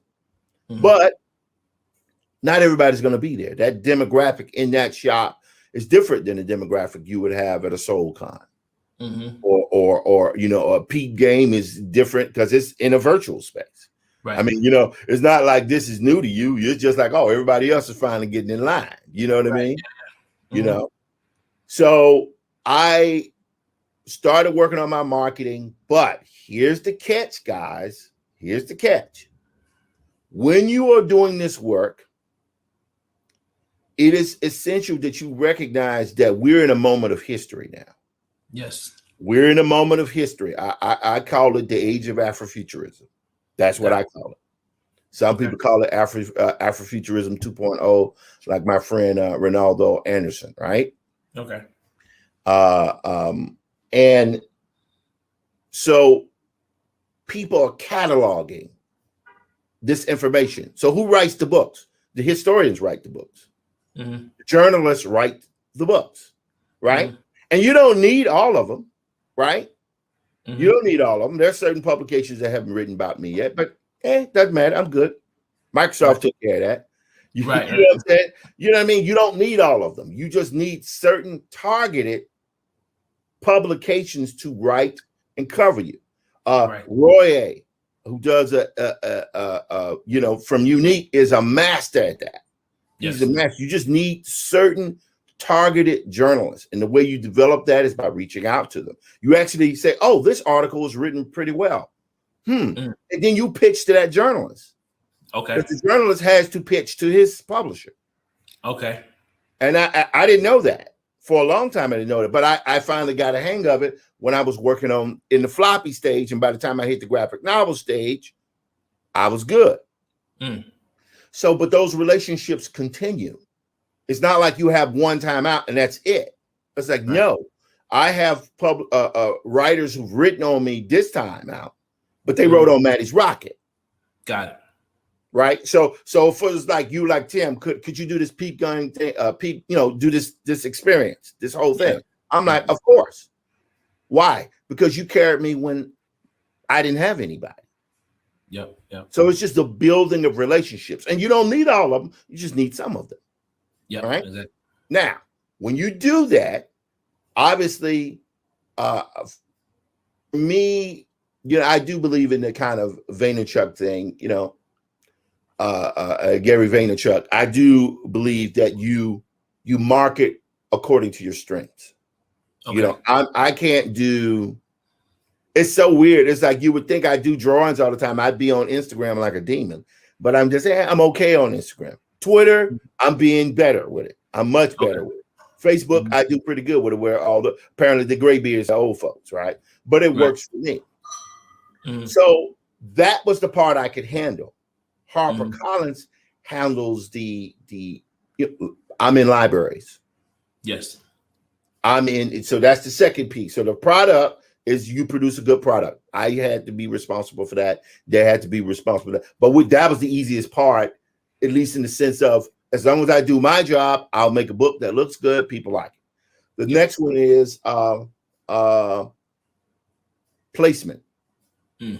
So the book is everywhere. You can literally buy it. You can go online to walmart.com right now, enter in Infinitum and Afrofuturist Tale, and you will see that Infinitum can be purchased at Walmart, which is, to me, absolutely insane. Right.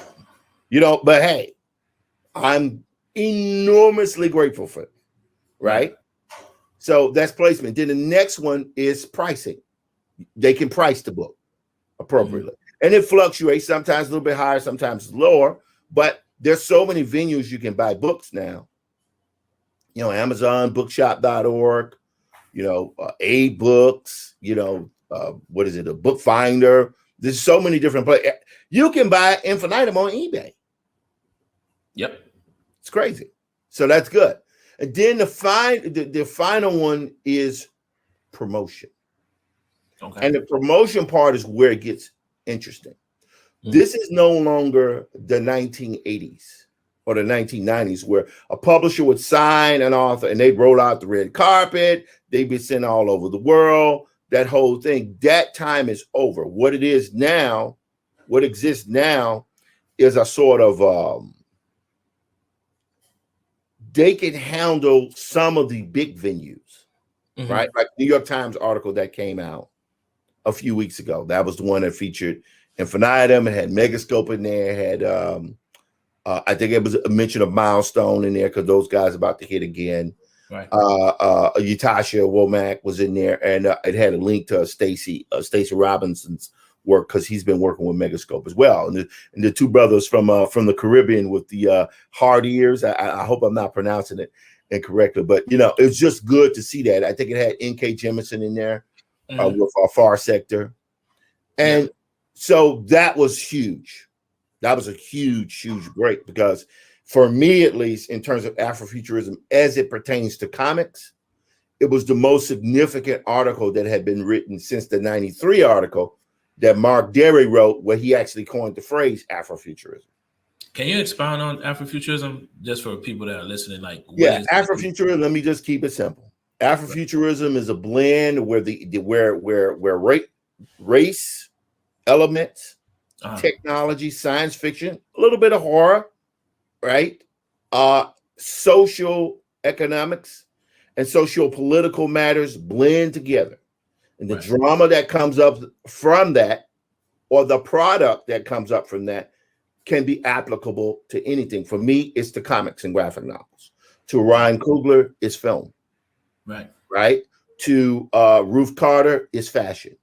To Rashida Phillips, it's social and housing law.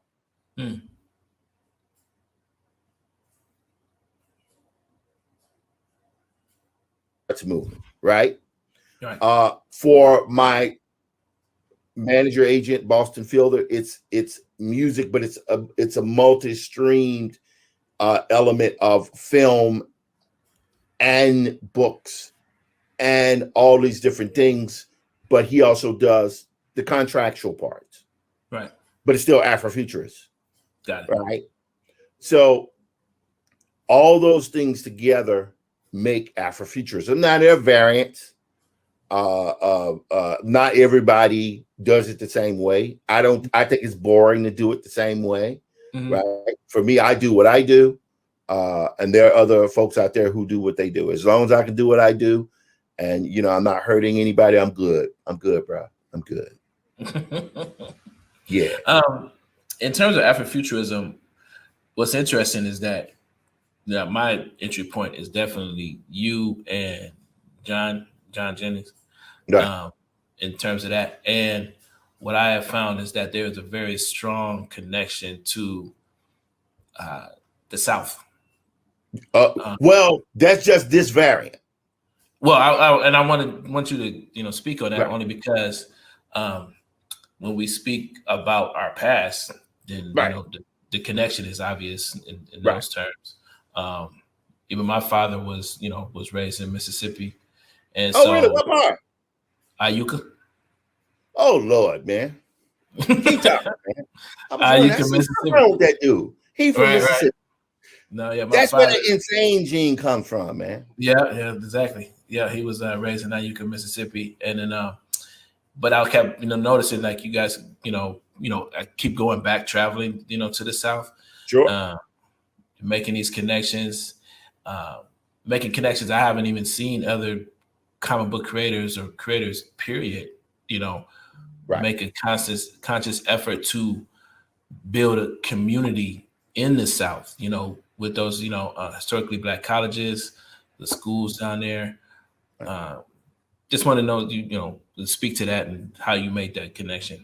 Okay, so you go where they will take you. Mm-hmm. And look, clicks. Okay. Oh man, how do I say this? It's all high school, man. Yeah. All of it is high school. Mm-hmm. I know. So what do you mean? I'm telling you, this stuff can at times be as communal Mm-hmm. and as insipid, as high school. It really is. Right. The group I'm with now with BSAM, the Black Speculative Arts Movement. I'm with them because they didn't turn me away. Mm-hmm. Now you might ask, what do you mean by that? I remember the first time I presented Infinitum to an audience was, I think it was in Texas at a BSAM event at Prairie View University in the SWAC, right? The Southwestern Athletic Conference, because I went to Jackson State for about a year and a half. Okay. In Mississippi. And they let me show Infinitum to an audience while I read it to them.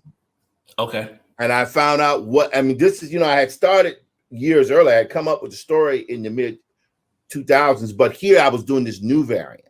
Mm-hmm. And at the time it was like 120 pages. Now it's what, 280 something, right? And it's very much that those folks are they're artists in it, but it's a ton of scholars and academics, a ton of them. Some of them young, some of them a little bit older, but they have been studying Afrofuturism for several years now. They are the base of the Afrofuturist movement because that's been established in the school systems all over the world. I'm not just talking about that's the catch. This is before the economic part came in, because hip hop, the music was there, then the commerce part hit. Right. The academic part hit later. Yeah. Afrofuturism, the academic and scholarly point, the theory. I mean, Londra Nelson's in the White House. There you go. You understand? So what's happened is someone like me who's been around for about 30 years, for a long time, found the place where people would let me do my work how I do it and not necessarily in service to them. And I got that more so than I did from the comics community. I got it more so than I did from the music or the Black rock community, where, they want you to do work, but they want you to do their work, not your work, which is fine. I get it. But so that's one of the reasons why I'm feeling very comfortable now. I like it. It's fun. Yeah. You know what I'm saying? So when it comes time, and I know we don't have a lot of time, so no, we still got some time. Okay. Yeah. When it comes time for me to connect with certain institutions, when it comes time for me to connect with certain scholars that would not be necessarily accessible to me, that happens because that those relationships have been fostered now over like a 7, 8, or 10-year period. Right. I'm very much interested in the academic side of comics because Well, you're part of it, though. oh yeah, no, yeah. Because Yeah, when you're doing, you think people ain't looking at that stuff. When you were doing those study sessions with the kids, yeah. doing that. No, but that's part. But then the TED Talks are part of it too. Yeah. You've done like 2 of them, right? Yeah, I done too. Yeah, it's crazy. I'm like, whoa, I just did one. You know, so what I'm saying. But those things, that's because the reason why people are like, well, okay, why is that important? It's important because that material exists into perpetuity. Yeah. It's archival. It's part of history. So for any comic book artist, whether you have a deal or don't, or you're independent, whatever, you better start paying attention to those scholars. You better treat them nice. And you better act like you got some home training. Yeah. You better. Because you know what they can do? What's they that? can ignore you. Yeah, true. They can always write about somebody else. Real quick, there was actually a comment that somebody on YouTube said they're from Pontotoc. Yeah, Pontotoc, Mississippi. Pontotoc, man. Pontotoc. Yeah. Pontotoc. You from Pontotoc? I was born in Tupelo. Okay. Yeah. So I was born in Tupelo, but raised in Clarksville. But I spent a huge amount of time in Tupelo. Tupelo is where Elvis is from. Clarksville is where Robert Johnson's from, right? Okay, yeah. And Pontotoc is this town just outside of Tupelo. But Tupelo is expanding out. So I remember growing up, like there would be like a 30-minute difference leaving Tupelo to Pontotoc. But now it's like you leave Tupelo, you don't even see where it ends anymore because the town is just growing so big. The city, it's a city, you know. But yeah, man, it's an interesting time that we live in. There is more opportunity out there for people that do what we do, more so than any time in the history of the planet. Like a lot of people like, well, this is like black exploitation. Like, nah, it's not black. It's not like black exploitation. It's because there's more of us than there was then. Right. So we are now a very powerful economic bloc, right? But we're also now a very powerful political voting bloc. True. This definitely. You know, we needed I need this guy in here. There. Okay, what do we do? I knew that was over. Because it's like it's Atlanta, man. It's too many Negroes. What are you gonna do with that? You know what I'm saying? So after a while, I was like, yeah, you can get the rural areas. That's cool. You know, go for it, guys. But when it was like, we got 85% of the vote from Fulton County, it's like, do you know how many people live in Fulton County? We're not even talking about DeKalb or Cobb. We're just talking about Fulton. You know what I'm like? It's like, nah, this is over. You know. So that is the world we're in now. I mean, is it perfect? Of course not. You know, but it is certainly a scenario in which we have access to tremendous possibilities, right? And that's very, very exciting. And I can share this with you. I think you like this. So I've been thinking a lot lately about just the whole political side of this, and I don't think we're in a. You're right. We're not. This is not a new blaxploitation, only because we're not creating stories that are in context to the other group. We're not writing stories always about being up against the man and all this kind of stuff. We're actually creating stories that are speaking to us, our audience specifically, in our future, and our storytelling, and our folklore, and whatever the case might be.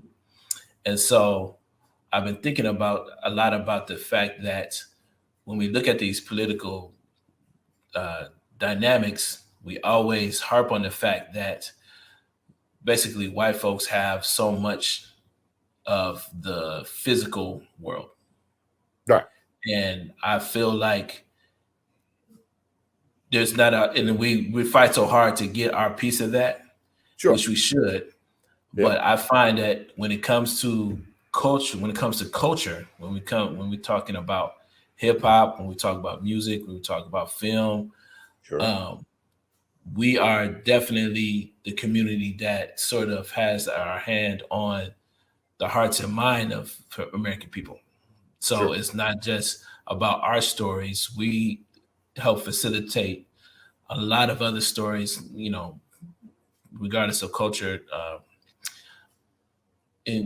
when it comes to the American experience. So, and I find that in your stories, that idea, like especially like in Maddie's Rocket, for instance, how you tie it in. You didn't just tie in like, because it wasn't just an Afrofuturistic story. That was definitely like a steampunk type of vibe, right? It was like, I call it retro Afrofuturist. Okay, so so basically, to give an example, like it was like you might have feel like a Model T Ford, but it was like rocket powered, you know, that type of thing. Right. So, and your characters were going to Mars, going to space, you know, long before we even actually historically left the planet. So that's definitely the type of stories and the type of the platform that Afrofuturism, you know, takes on. Right. So let me say this, and thank you for saying that. I appreciate it. The one thing about, you know, we use Afrofuturism as a term, but it's convenient, and I don't care what anybody says. Dope. It's a dope term. Yeah, it's a dope term. It's a dope term. It floats. You know, Afrofuturism. Wow, you know, that's cool. But it's really just Black science fiction, you know, or Black speculative fiction, whatever. It doesn't matter. It's all the jumbled variants of similar themes. And with Maddie, I wanted to do something that was more anthropological. I've said this before, but it was for my parents, for my grandparents, because they were born during that 1930s Jim Crow-esque period, but they never saw themselves in Buck Rogers serials or Flash Gordon serials or any science fiction. I mean, the first really major one was Nichelle Nichols in 1966. But in the 30s and 40s, when, you know, there were no representations of people of color in that didn't exist, you know, let alone just being the main character. So I said, I'm going to take all of the ideas or the predominant images. This is something I haven't really spoken about so much. Stormy Weather, that movie. Which some people associate with, you know, a little bit of negativity. There's, you know, Bill Robinson in it, you know, Lena Horne. But when you think about when that movie was done, the fact that you had all these Black performers in one movie in that time, that was a radical act. Right. That was for the mainstream audience, that was a radical act. And I thought to myself, what if I could take the image, but apply more progressive thought to that image? Right. So meaning it looks like that, but the narrative isn't that. The narrative is something that is more with a contemporary sensibility placed within a Jim Crow environment. So the main character, Maddie Waddy, is based on kind of aero, you know, acrobatic pilots, you know, Bessie Coleman, you know, people who did that type of work, circus performers. But because I've changed the past, right? In this case, the world experiences an H.G. Wells type of alien invasion that fails. They take all of the abandoned technology and reverse engineer it. So suddenly you do have a floating Model T or a floating, you know, you know, regular kind of, you know, what did they call them? I always associate those trucks for prohibition, you know. So that's what I wanted to be able to do. But for infinitum is something that's much more expansive. That's me playing around with the modality of the epic. Mm-hmm. It's me playing with the idea that a person who looks like Imani Latif can be the central character. He's not going to be maimed. He's not going to die, right? He will have multi-layered personality traits, meaning he will be human. Right? That's what Infinitum was. So Maddie's Rocket, that was for the sisters. Infinitum, that's for us, brothers. That's for the brothers. Right. I appreciate that. And I hope they know that. I hope they know that. We bumping on it. Oh no, I definitely got it. I definitely got it. Even at it, you can get it. Even just brought to my attention yesterday. I was a little bit nervous. Man, thank you. And I was like, really? What's up? He was like, oh, Infinitum's for the brothers. I'm like, it was. It's definitely, even at a glance, you can see that it is definitely a through line where we go from being, and there's no spoilers here. Basically, we go from being chattel, or might be considered chattel, but it's sort of like it comes full circle. Like we come from the whole idea that we come from kings and queens, but it's sort of like we rarely see a narrative that goes past our what we're going through right now, our present, see ourselves in our present, and see ourselves in the future as as those kings and queens, and those it makes a full circle around. So it's definitely a very powerful, very, very powerful book. And I wish we had more time to really break it down, because it's all good, man. The way that you wrote this is like 300 pages of. It's about 291 pages, not 300. It's sequential, but it's like these are like each page is a masterpiece, man. And so, and I've been listening to you for years talk about in secret, like, well, yeah, I'm working on Infinitum. And I'm like, but I'm glad that it came to fruition on the scale that it did. The next book I'm doing is Maddie's Rocket. Okay. All right. Yeah, it's gonna be a trilogy. All right. And you can find all of his work wherever now. It's like it's time. Weird, right? You can find it at Walmart, you can find it at Target, you can find it on Amazon, bookshop.org, you can go to HarperCollins website. It launches in the UK on March 18th. So all the stuff I've been doing, I got to do it all over again. We still. My producer said I still got a little bit of time. I want to ask this. I want to ask this question because I get this a lot, and I got this a lot when I first started Peep Game Comics. It's sort of like Black creators always find themselves in this conundrum where we don't want to be pigeonholed as Black, or one particular one note as far as the creative, right? And my only response to that is I get it, but at the same time, there's not so much of an advantage, but why wouldn't I want to celebrate everything that my culture has to offer, just like anybody else's, any other creator would want to, share their experience. Right. So, can you speak to that in the sense that, like, the people in this program this weekend, the vast majority of them, when we talk about Black comics, they've all doubled down on it. It's like they haven't shied away from, trying to reach Black audiences, create Black characters, create Black storylines. We've all just been, they're going ham on the idea. They're not shying away from, this whole idea of being unapologetically Black. They're definitely, you guys are definitely all about that. And I want to know if you want to speak to that.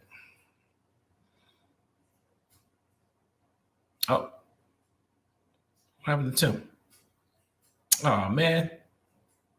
It's a conspiracy. What that was. I'm back. He's back. It was I don't know what that was. we about to You get. asked that question. You asked that question. Hello, guys. I know you're listening in. We're just comic book artists. It's not that serious. We're not going to be storming the Capitol or anything like that.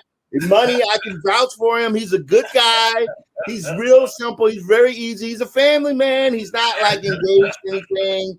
You know, maybe he had a little issues when he was younger, but he's got a brother and everything. Totally nice guy. Total vouch for him. There's nothing like that. So when I'm saying what I'm about to say, it's all good. We're no threat to anyone. All right. So here it is. We only have so much time and money. Mm-hmm.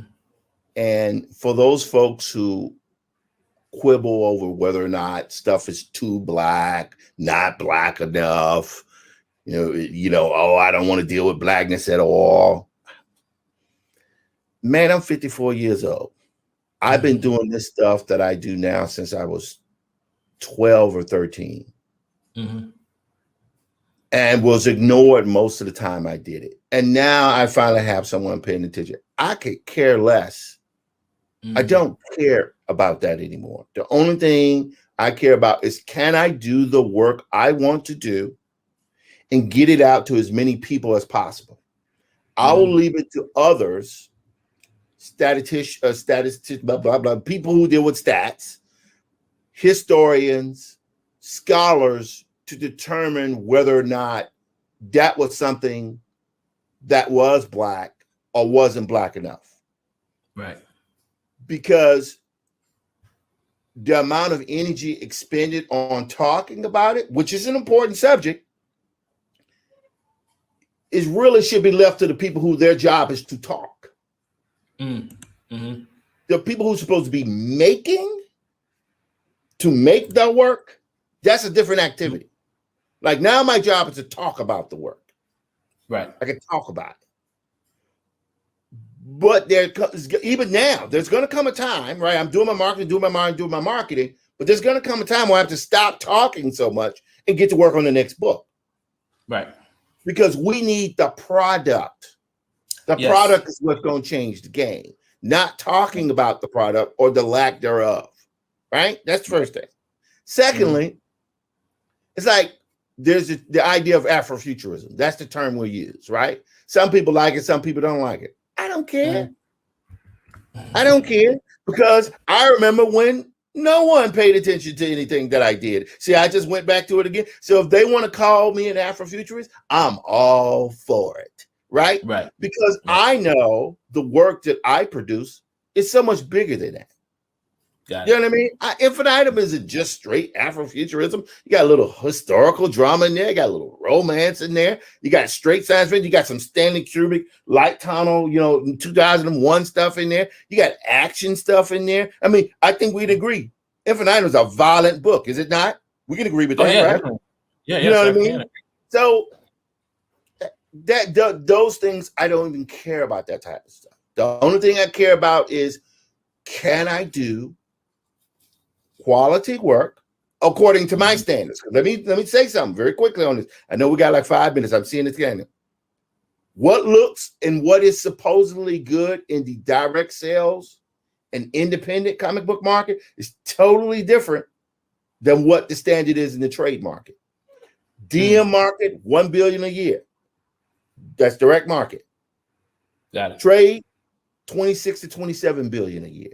Do the numbers. When you say trade, you talking about book market? Book market. That's what I'm in. I was not successful in the comic book industry. But right now, let me knock on wood, I think I'm all right in the trade industry. So the only thing that matters, do your work. Don't worry about all that other stuff. Who cares about that? You can even let it get under your skin. Sure, go that. Yeah, that's fine. Mm-hmm. But you got to sit down and you got to crank and you got to finish the work. That's at the end of the day, that's all that matters. I finished my work, but guess what? Now I got to do it again. That's my quandary. That's my paradox. I don't worry. I don't have time to worry about the other stuff. Got it. I appreciate you, bro. Much love to you, Mr. Lateef. And I appreciate and love what you're doing. And if you have me back next year, I'll be back next year too. Yeah, you'll be back. Yeah, we're gonna keep doing this. We're gonna stay in the Sorry, game. let me get that thumb that was out there a little bit. There we go.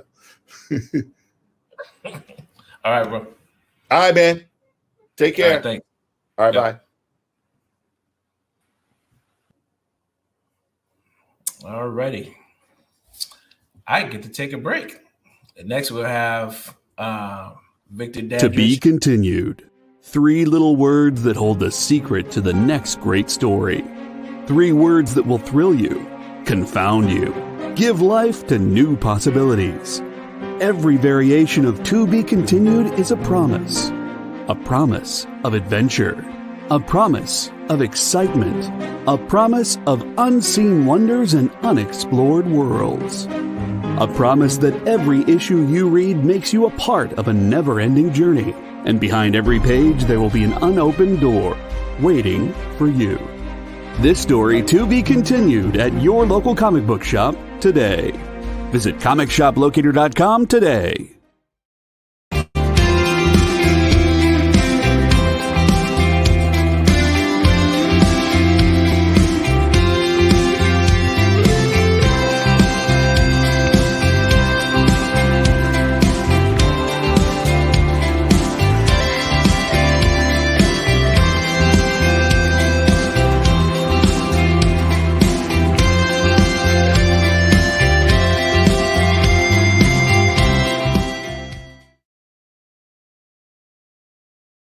You know, it helps when I do these things if I put myself on screen. But what's up, everybody? I'm Kyle. Thank you for sticking with us here on the EXP Expo Day 2. We have another legend coming up right now, a man whose work has shocked the comic industry at least once, more than that probably. But before, I don't want to talk too much about it. I'm going to bring him in right away. Guys, Dan Jurgens is here. But we have a special guest interviewer, and I wanted Dan's face to be on screen when he sees who. It's me, Booster Gold. All right, here we go. This ought to be good. Good times. Good times. It's the Gold Father himself. Yeah. How So about that? That's awesome. the second I heard that you were going to be on here, I was like, yes, I need to interview Dan Jurgens as my favorite character and his favorite. Obviously, I mean, do you have one of these shirts? I do, believe it or not. Yes. Good stuff. So let's get into it. First, I want to talk some about Booster, obviously, and all that, and then by the end, talk about the Generations book that just came out and what you have planned for the future. But let's get into the Booster stuff. Thank you so much for doing this.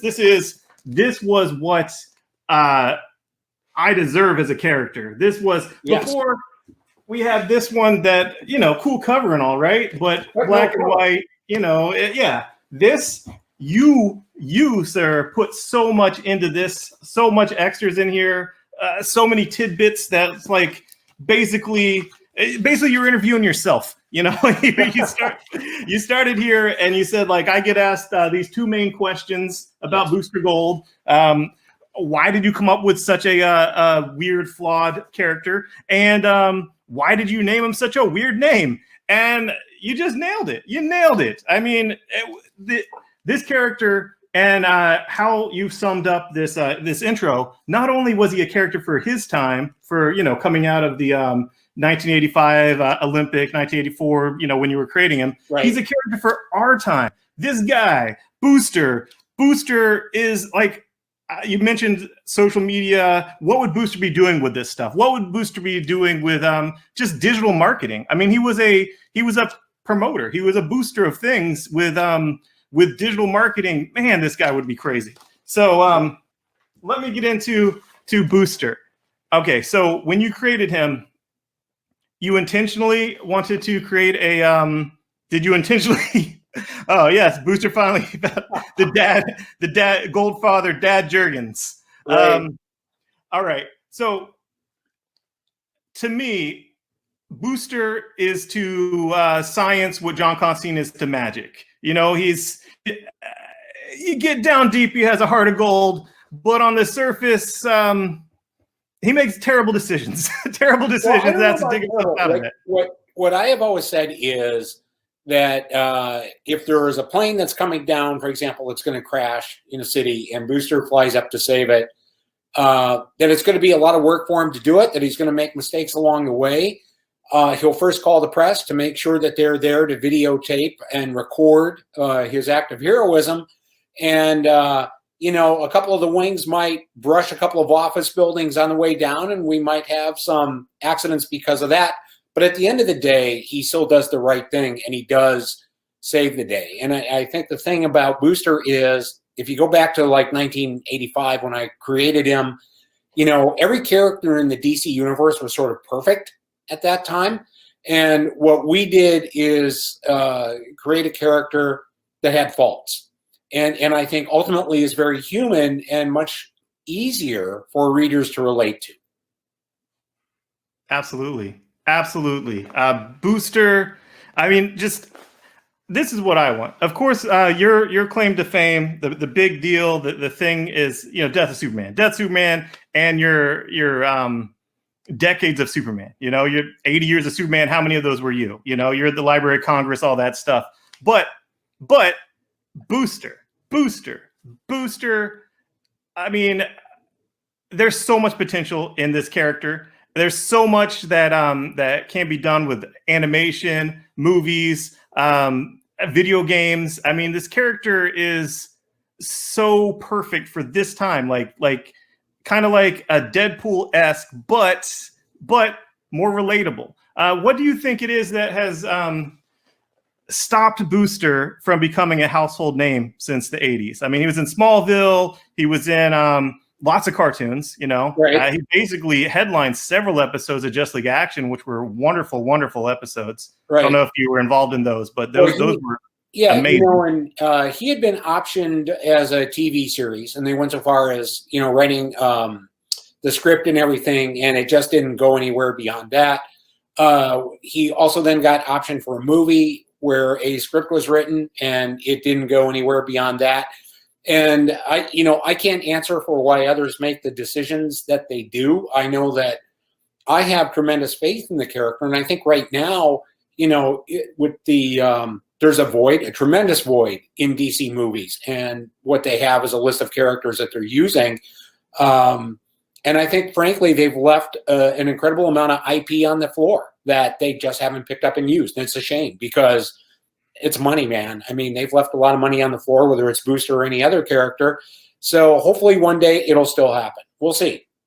Absolutely. And hopefully with you involved, you know? Well, hopefully. I think, yeah. And I think the other reality is, and what I keep saying is, I think right now, and this is a bit of what you've touched on, is with celebrity culture being what it is, with the media attention to these things being what it is, with social media being what it is. I mean, how many social media accounts would Booster Gold have? I mean, how much money would he be raising on, whether it was GoFundMe or whatever else, you know, to fund his exploits? I think it would be a lot of fun, but would also be something that would add a lot of social commentary to the reality of the world we're in right now. So it would be fun to see. Absolutely. And I love how you work Booster into pretty much every DC thing you write. You know, like, I know you take over Action. How long till we get a Booster Gold guest star? You know, For a while, you know, yeah. Almost 50 issues. Well, with Batman Beyond, speaking of that, wow. I mean, that was such a great guest starring with Terry McGinnis and Booster Gold together. Those two issues, I mean, it was just, I was reading those lines out loud to people like, listen to this. This is nailed, Booster Gold. This is perfect. This is a buddy, just a buddy romp with Booster and Batman Beyond as a direct to digital or DVD animated would be hilarious. I mean, those two characters had some chemistry. I mean, they really did. And you brought that out. I just wanted to commend you on that for sure. Well, thanks. Well, and the other part of it is that if you look at as I was writing Batman Beyond, the age that Terry McGinnis was at that point, as well as the age that Booster Gold is. I mean, they're very much about the same age. And, Yeah. Booster, when he first came here, was someone who had essentially dropped out of college. So you could figure he was like 22, 23. As I was writing Terry McGinnis, he's kind of around that age himself, maybe a bit younger. So, they're in terms of age, they could be contemporaries, even though they're from very different times. And that's part of what makes it fun. And did you have this story in the back of your mind the whole time when you took over Batman Beyond so long ago, that you had this great Booster Gold story to tell with them? Yeah, I think that when I first started on Batman Beyond, I always knew that one day there would be a Batman Beyond Booster Gold story. We talked about a couple of different ideas. And then as we got to the point where the book was canceled, I wanted to make sure we could still fit that in because, again, I think it's important not to shoehorn concepts like that into a book, but a time traveler and a book that exists in the future, I mean, it's a natural fit. I think any writer might have gotten to that point eventually. So, like I said, there again, it took almost 50 issues, but we did it. Cool. Yeah, it was awesome. Going back towards, okay, so you did Booster's original run, and you did the Death of Superman, which was, your Justice League was heavily involved in that. Finally got those collected well, right. That's good stuff. Really, really enjoyed this. You created Doomsday, obviously, and Cyborg Superman, basically that's credited to you too, Hank Henshaw, Cyborg right. Superman. I mean, two like A-list Superman villains. I mean, that's something to be proud of, It is. Because really, creating villains and getting them to that level, that's tough. It is not easy to do. And everybody sets out, whenever you're writing a book, to create really good villains and to hope that you can create something that gets to the A-list, but it very rarely does. So if you can pull that off, then that's great. And of course, I was reading Justice League back in the day, and I was excited about you taking over. I love Giffen, DeMatteis, that stuff, Beetle Booster. That's my bread and butter. Obviously, you kept them together. You knew not to split them up. But why was your run so relatively short on this? I wanted more. You went to Marvel? Well, a lot of it was just this. At that time, I was also writing and drawing Superman. And it is really an incredible amount of work to write and draw 2 books a month. And that's insane, really. Yeah, it takes a lot. It takes a lot out of you. And I don't see anybody doing it today. I'm not sure anybody has done it since. Prior to me, I know I'd seen John Byrne was capable of writing and drawing 2 books a month, but it's very difficult to do. And I think what happened is I actually stepped off Justice League and then went and wrote and drew Zero Hour. So it was sort of a natural segue at that point, and that too was a lot of work, but at least that wasn't on that monthly schedule. But to write and draw, 2 books a month, and one of them being a group book like that is difficult. It was nice to do it while I did it because it worked out very, very well in terms of being able to integrate Justice League into the Death of Superman story, which I think that's part of what makes comics fun, right? Is that if you're going to do something like the Death of Superman, that Justice League becomes a part of it, and you have this idea of a cohesive comic universe, and that just gets everybody excited. So I thought that worked out quite well. Yeah, absolutely. I've been reading all of the Future State books, a little ahead on those, reading advanced PDFs. But one thing I liked about some of those Future State books is the backup stories.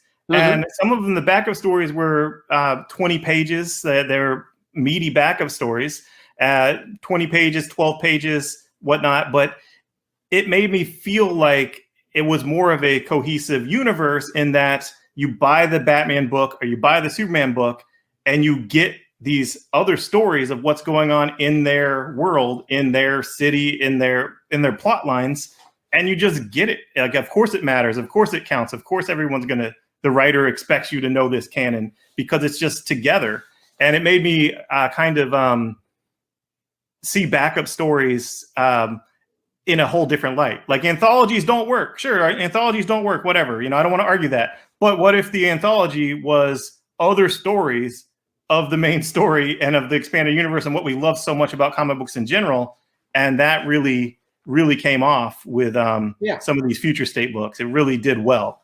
Well, in a way, it's what comics were in the beginning, where, it was 64 pages of fun and color for a dime.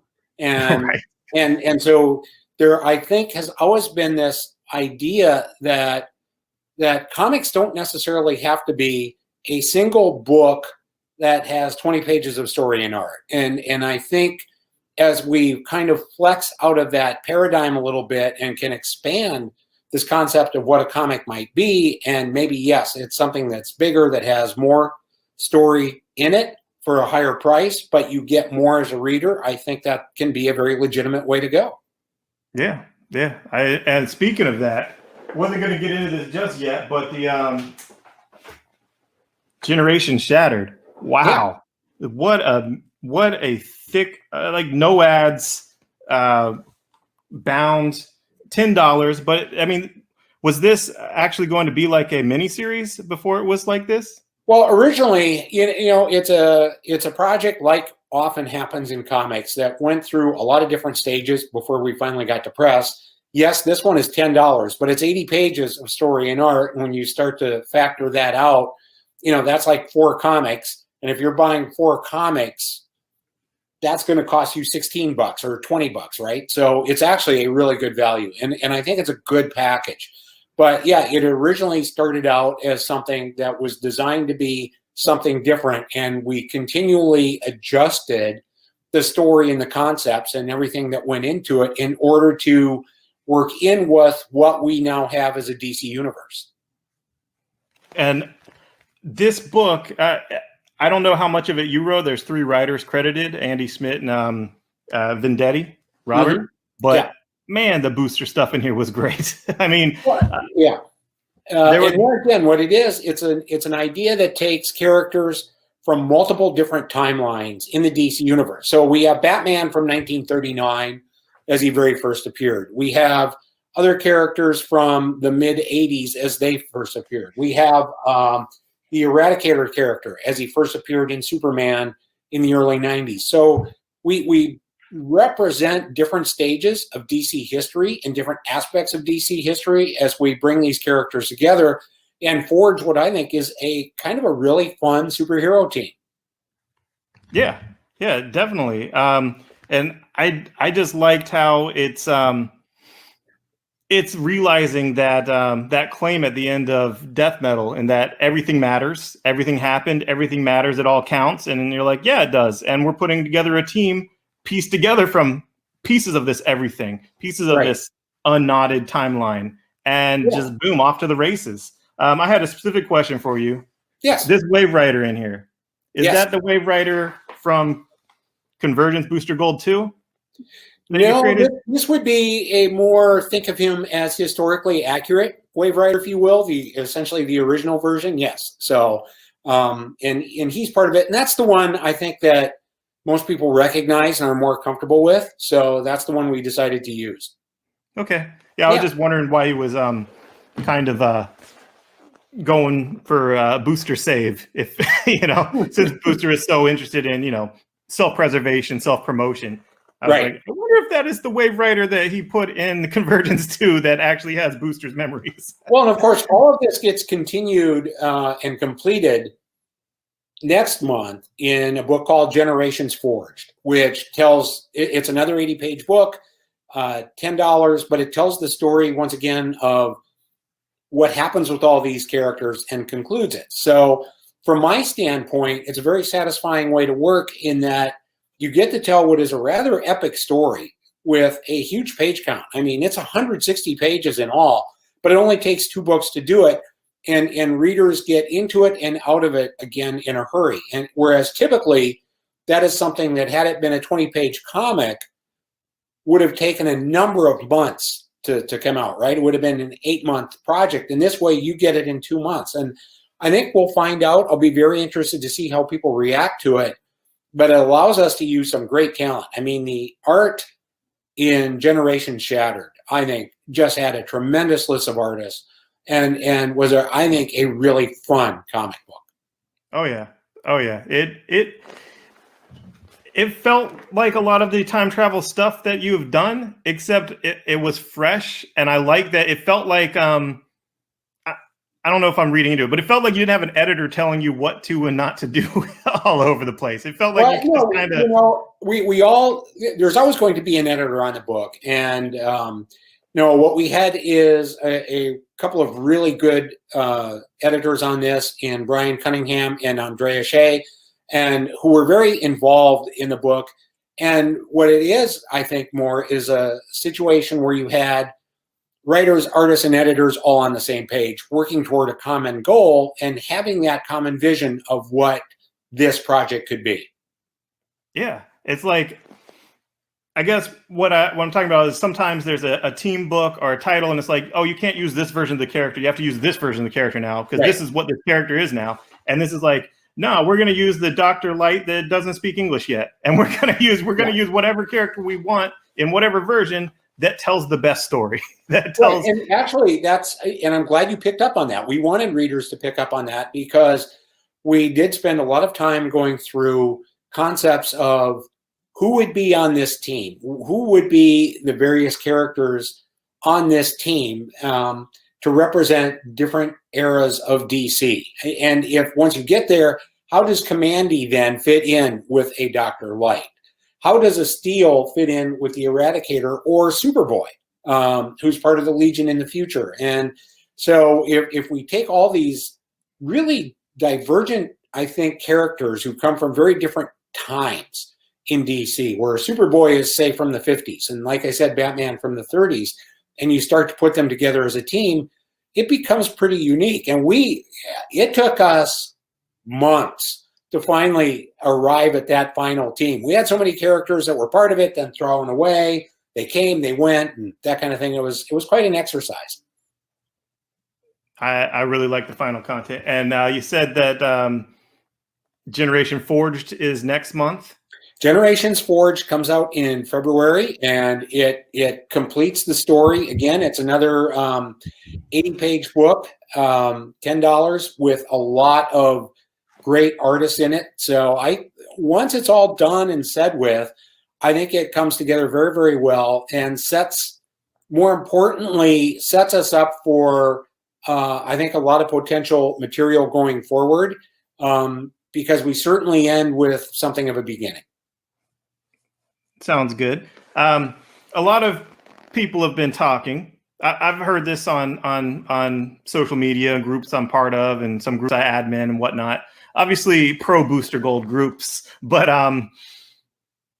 why are they teasing so much Booster and Beetle? In fact, Ted Kord Beetle, but we don't know where they're going to appear in this this new Infinite Frontier universe that's coming up. There's so many books have been announced, and it feels like those characters are getting a push.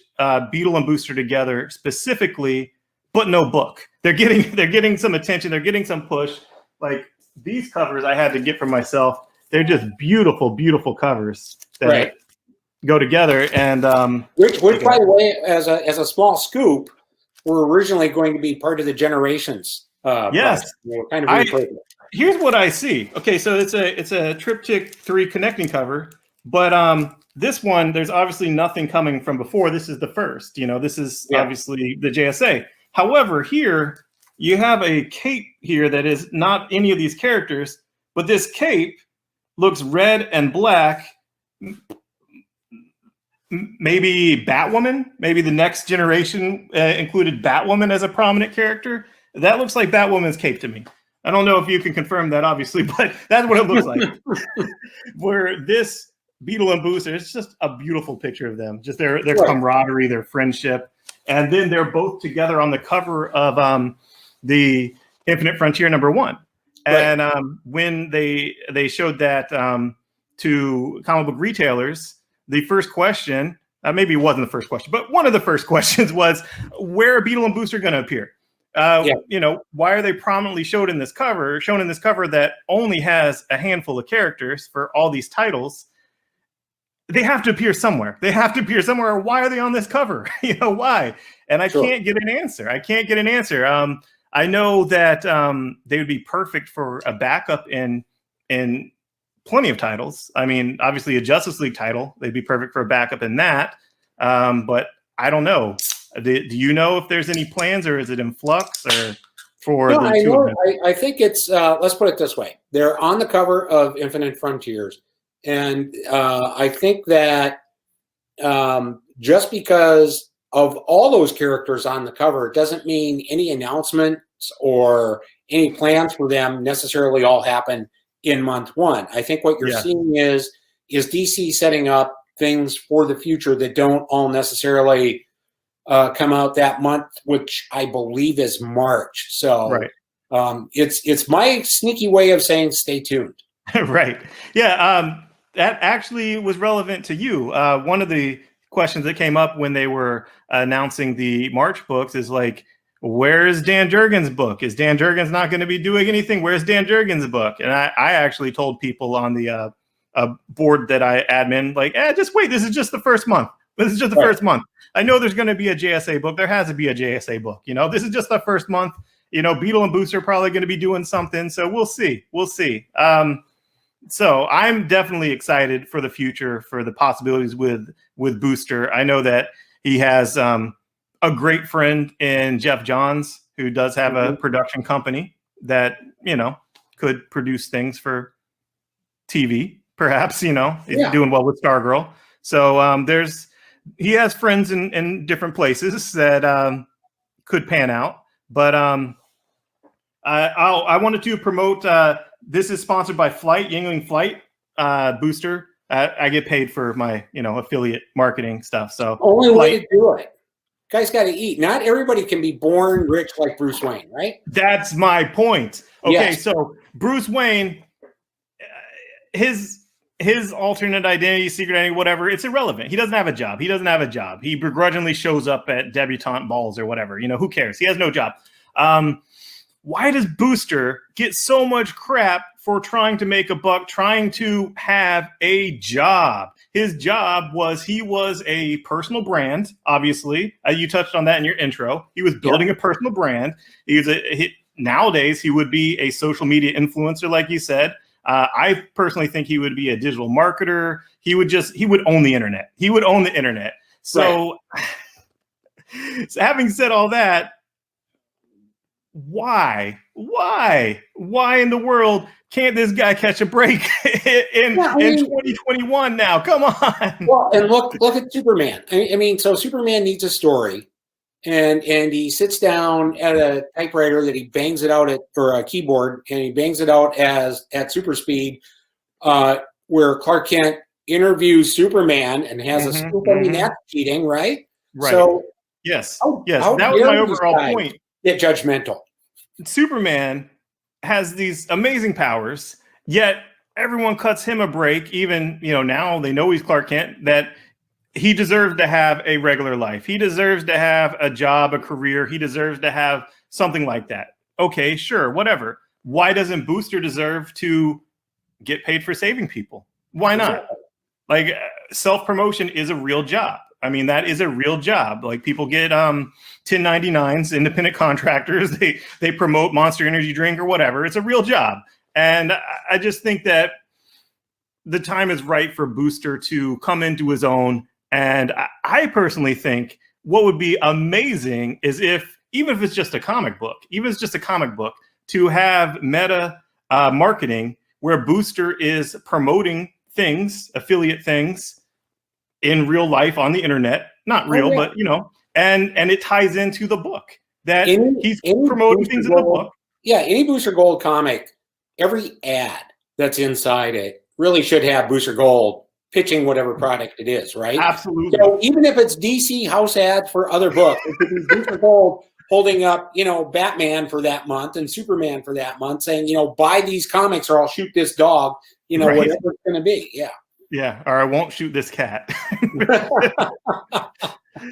So, yeah. And Constantine did that for Vertigo. I definitely remember Constantine promoting all the new Vertigo books, giving his unreliable narrator type of thing, which Booster could be similar, unreliable narrator, promoting it, but not necessarily promoting it in the way that maybe the powers that be want it promoted. He's promoting it in the way that he thinks is awesome. And Right.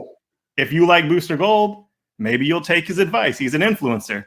So having said that, I had a weird argument with someone recently, a discussion. So I mentioned about you, and we were talking about your illustrious career at DC.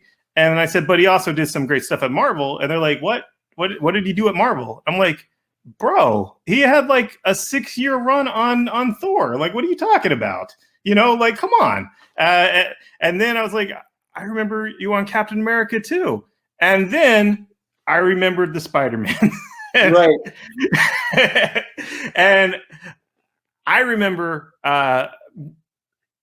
younger wanting, you know, okay, the Superman guy's doing Spider-Man. I want to read this Spider-Man. And I was, you know, I only had so much money.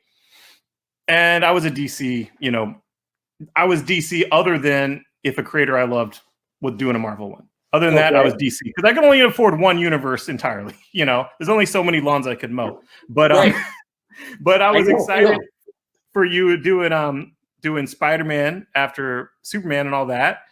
And it's not even Peter Parker. Like, what's going on? And like, I was aware of the Clone Saga. I was aware of Ben Reilly. I was aware of that. I wasn't reading it, and I knew that opinion was divided amongst comic book readers. There's no internet yet, but at the comic shop, I heard divided opinions, and I heard opinions from people that wanted Peter, hated it, but we're still buying the book every month anyway. So, do you ever think you'll go back to Marvel and actually write Peter Parker? You have Peter Parker stories you want to tell?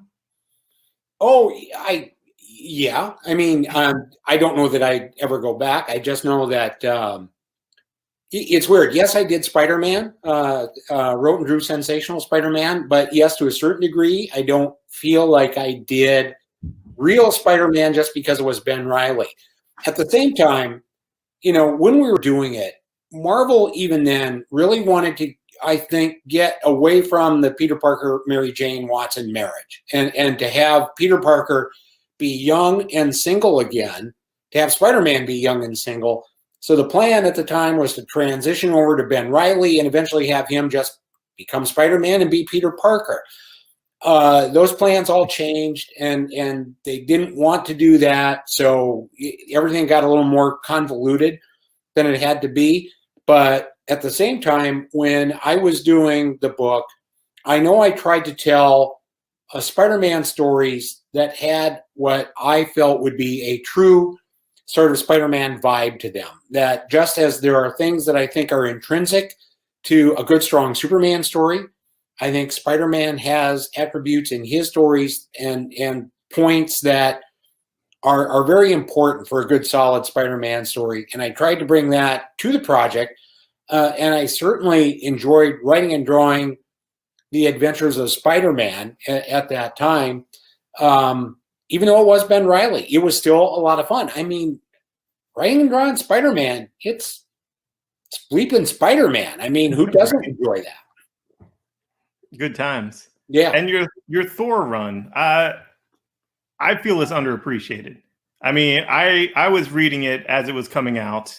I think I was probably in college then. So, you know, I had student loan money to spend on comics. But I was Good you.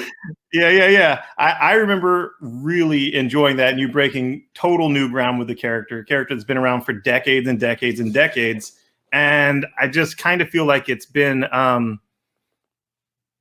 somewhat forgotten by fans. And when we had cons, did you have fans come up and talk to you about your Thor run? Is it something that's still, yeah? Yeah, I mean, I think when you spend that much time with a particular character and have such great art like we did, where it was, you know, John Romita Jr. first, then it was Andy Kubert, then Stuart Immonen, and so many more. But once you are on a book that long, and especially one that kind of told a complete story like we did throughout that number of years, there are always going to be people who remember it and come to see you at cons and say, you know, I love this when it came out. Can you sign these for me, please? And that kind of thing. So yeah, it's still in the consciousness. That might be fading every day as we all age and we forget things, but it's still out there. Cool. Yeah. Dude I talked to was like, I didn't know that. I remember Simon's. I was like, no, it was way after that. You know, like, come on. And it's like, no, it wasn't the 90s. Like, the only thing I really remember Thor in the 90s is fighting Juggernaut and the New Warriors. But then I think I didn't really read much Thor at all until I saw your name coming on it. I was like, oh, cool. Is that guy from Booster Gold? That was 98 that I started. So it was roughly 98 to 2004, 5, right in that time frame. Yep. Yeah. Yeah. All right. So getting back to some Booster Gold questions.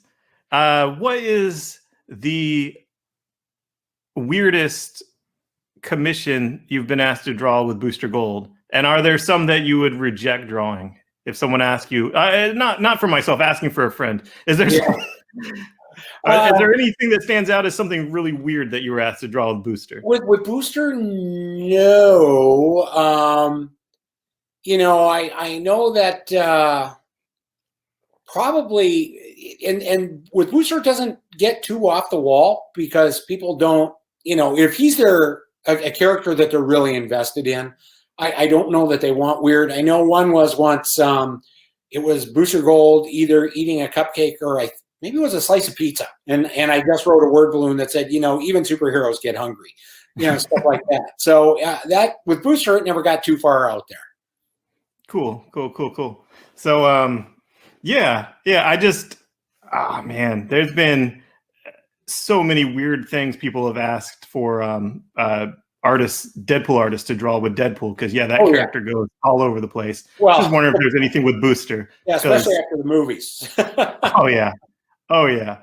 So so you created this character Booster, and he's had, I would say you wrote more than anyone else on the character solo, at least. I mean, you had a great run in the second volume from I think 16 to the end, right thereabouts. And what advice would you give Booster Gold as his creator, as like, what would you think Booster Gold obviously is flawed, obviously, but what do you think he really needs? What advice would you give him if Booster came to you and say you really were his father, you created him? Stuff's not working out too well for me, Dad. What advice would you give me? Like, what advice would you give Booster Gold as his creator? You know, the advice would be, it's okay to do the endorsements, make a good product.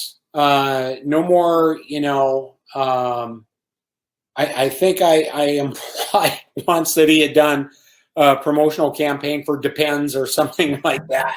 Adult diapers. Stay away from the bad stuff. Keep it clean. Try and find a way to get along with Batman, Superman, and Wonder Woman. That's the big one. Absolutely. If you have them on your side, you're going to be fine. Make sure you're always in the Justice League, because if you're in the Justice League, you can raise what you charge for endorsing products. You can raise more money because you can say not just Booster Gold, you say Booster Gold of the Justice League. So, and there's a way to do it, and make yourself the fan favorite of superheroes. You know, because this idea that people are automatically going to latch on to Batman or Green Lantern or something else, or Green Arrow, I don't know that would be. If you're out there and open and make fun of make fun of it all, and you know, make yourself the fan favorite for superheroes in the real world. Wonderful. Yeah, I can see that. So, getting back to the real world and the last year, the pandemic, all that. One thing, this whole comic book experience basically is coming out of the Comic Book Shopping Network, which is kind of a third market. Like, you have the direct market stores, and then you have the market of Amazon, eBay, an online thing that's just, you know, a shopping cart, you click, whatnot. And then this is a third market where they're actually live selling. And yes, it's a lot like QVC, sure. And that was old school, but you know, some things are ideas that are ahead of their time. And now, Is there anything that you, being a creator that's been in this since like the early 80s with Warlord and what was it, Sun Devils? Yeah. Is there any way that you've pivoted in this last year, or any way you plan to pivot with your output or your career? I know some creators have done Kickstarters for the first time that may or may not have ever done that. I know that we don't have cons for the foreseeable future. Is there any way that you've pivoted, or is there any pivots you've seen creators do that caught your interest? It's interesting because I'm still wrestling with that. And part of it is because I think when this all first happened last March of 2020, when the first conventions were canceled, I don't know in that moment that I thought, okay, this is going to go on for a long time. I think a lot of us thought, okay, yeah, this might run into the summer, but by fall, maybe we'll kind of be doing okay again. And then as it went on, it became clear that this was going to be a new reality of sorts. And that we were going to have to adjust over the long haul. And so I'm just now toying with the concepts of how would I react that as I sit here in 2021 and all of a sudden, I don't know what the next convention is going to be of any consequence. I don't know when it's going to be. I don't know where it's going to be. So that does become a factor. And so I think, whether it's going to be a third market like this one we're on right now, as you describe it, I think that's going to obviously become a prime part of things. I think from an artistic standpoint, one of the benefits is for artists, they can always, I have always had requests for commissions that I've never been able to do because I'm so busy. And now I'm able to fit just a couple in, things like that. And what I do is kind of say, okay, if there was going to be a 4-day period where I was at a convention, that's where I can sit down and take care of those sorts of things now. But I think we're all trying to figure this out, and not everybody has the same solution. That's true. Do you have any creator-owned things in mind, or anything that you would want to self-publish or kickstart? Yes, I do have a couple of things I've always wanted to do, and I think now we're getting to the point where it's getting to be time to do it. And then you wrestle with the question of what is the best way to do it? Is it to publish it as a comic book with a different publisher as sort of the floppy? Is it to go the Kickstarter route or something else? So those are things I'm certainly exploring right now, like so many people are. Right. Yeah. Personally, I've backed a lot of Kickstarters over this pandemic, but on the retail level, as a comic book retailer, that they have, Okay. if it's a creator that I like, or it's a cool pitch, and there's a retail level, I'm like, you know what? Let's do this. Let's get all in. And I think that is actually another very viable way for it to work out. If retailers get on board and say, there's this. Here's a 80-page hardcover by Joe Writer and Sam Artist, and we can have it on the shelf for several months and try and promote that with our customers, because every retailer knows out of their customer base who likes what creator or who likes what character, and Absolutely. if they're really on top of it, then I think they try and say to their customers, here, just check this out. If you like this, you're going to like that, and that kind of thing. And I think the more that retailers can do that, actually, the more we build a really healthy industry. Absolutely. Yeah. And with the internet and all that, I've had customers actually tell me, hey, did you see this Kickstarter by this creator? Here's the retail thing. I was going to back it. If you do the retail thing, I'll get one from you. And I'm like, oh, cool. I only have to sell 9 more then. Clickety click. And yeah. It's a nice fit so far. Like I really dig it. So Good. Yeah, good stuff. As far as the DC questions, what is your take on the distribution stuff? Why is that something that has affected you at all, of DC changing distributors from Diamond to Lunar and the other guys, and then to Lunar, and it's a lot of volatility. Is that something that creators are feeling? I only feel it in this sense when I walk into my local stores and they ask me about it and complain about it and say, I did not get my books this week, or why are you doing this? What we had was working before just fine.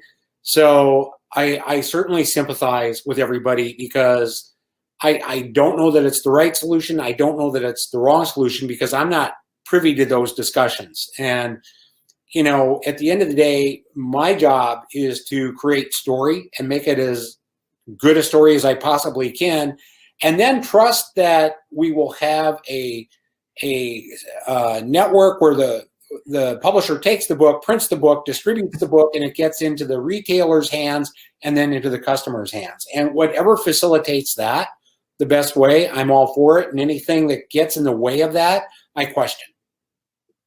Yeah, that's rational. That makes sense. Yeah. I get that there's a lot of change and volatility because of things happening in the world and all that.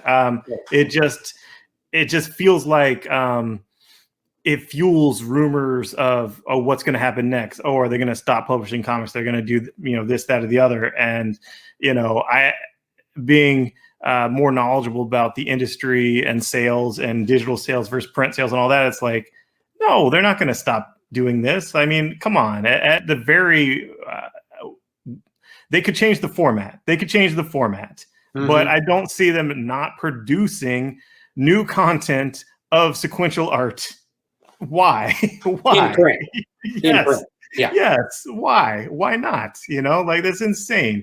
But that's why, you know, I'm anxious every time the solicits like, okay, so what's after Future State? You know, I used to be mainly anxious because I was, you know, speculating of what's going to happen. What does this description say? What does this say? You know, like who's appearing where? And now it's more like, oh crap, are these things going to be canceled? Are more stuff? What's going on with DC? It has me a little bit on edge, I guess, about the future.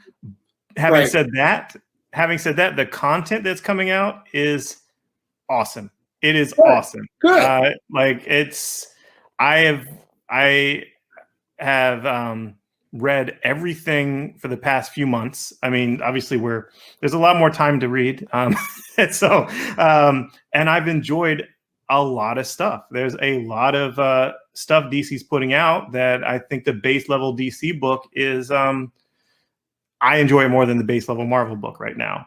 Everything else is distribution and all that stuff is just, you know, it's like you said, it's not part of whether the creator and the fan, you know, the creator and the fan, we retailers facilitate getting the creations to the fans in the direct market, and certain things impede that and certain things help that. And I'm all about the fans. I'm all about fan service. And the biggest thing for a fan is to give them a book that's going to make them want to buy the next book. You know, that's exactly right. And I think that part of what you're seeing right now in the DC stuff that's coming out is, I mean, I think you can feel a lot of passion on the pages.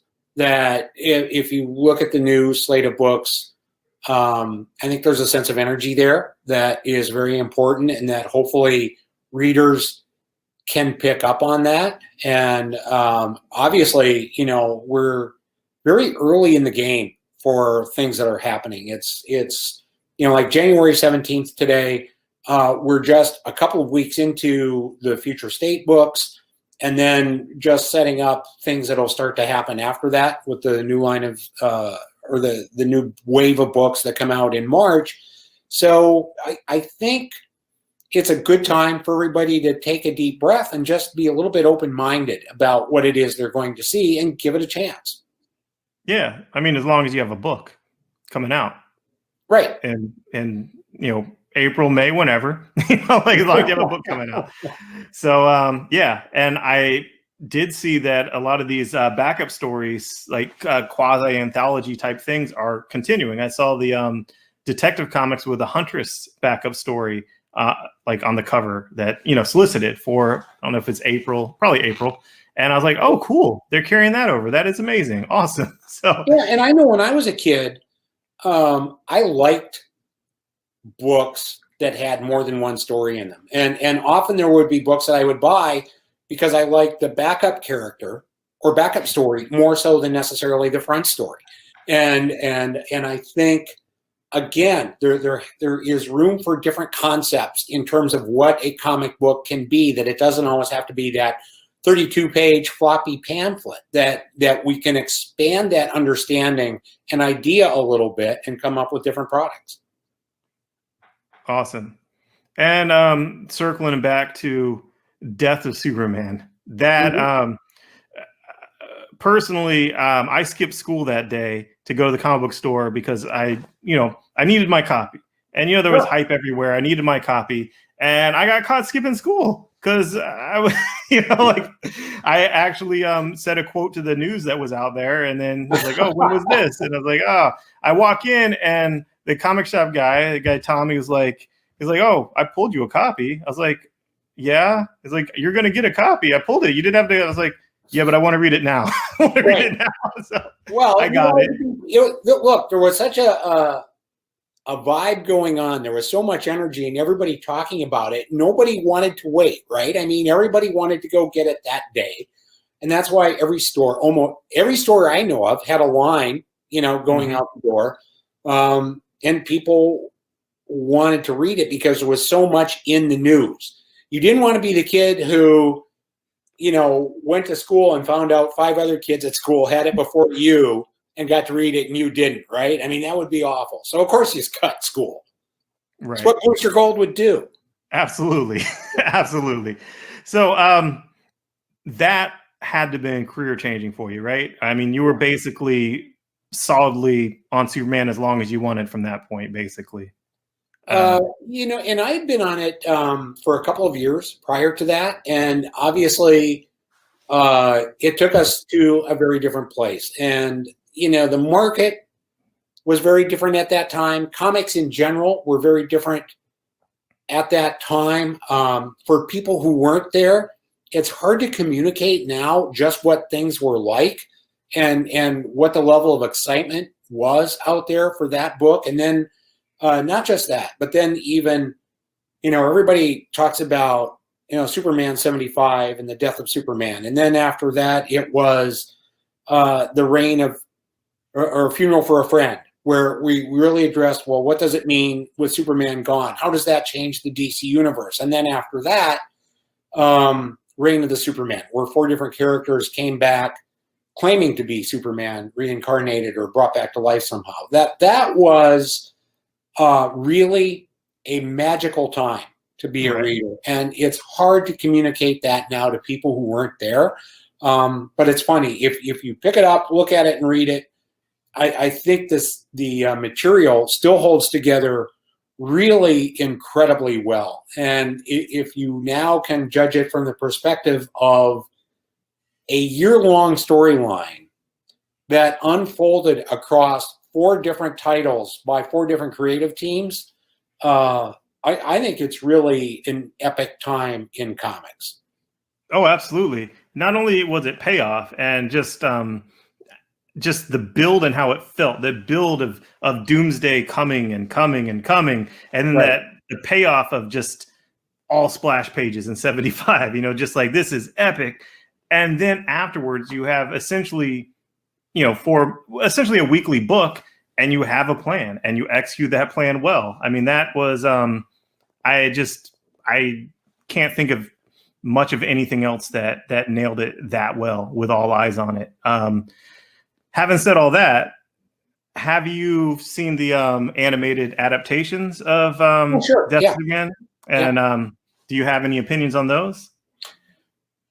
It's funny because when the first one came out a number of years ago, I mean, the very first one, they didn't deal with the 4 different Superman or anything like that. It was much smaller, more self-contained. And then about 4 years ago now, they redid it as Death of Superman. And then shortly after that, Reign of the Superman came out as a Return of Superman to tell the bigger part of the story, which is the 4 characters claiming to be Superman, and so it was much more cohesive. It's been fun to see, and obviously, Batman versus Superman: Dawn of Justice touched on some of those things as well. So it's really been a lot of fun to see how these different mediums have tried to interpret it and sort of translate it and update it, or change some of the characters in it and things like that. It's really been interesting to see, and I get quite a kick out of it. Yeah, I mean, I enjoyed it as well. There was, obviously they changed the Justice League, but that's kind of mainstream fans want to see a Justice League they recognize. Right.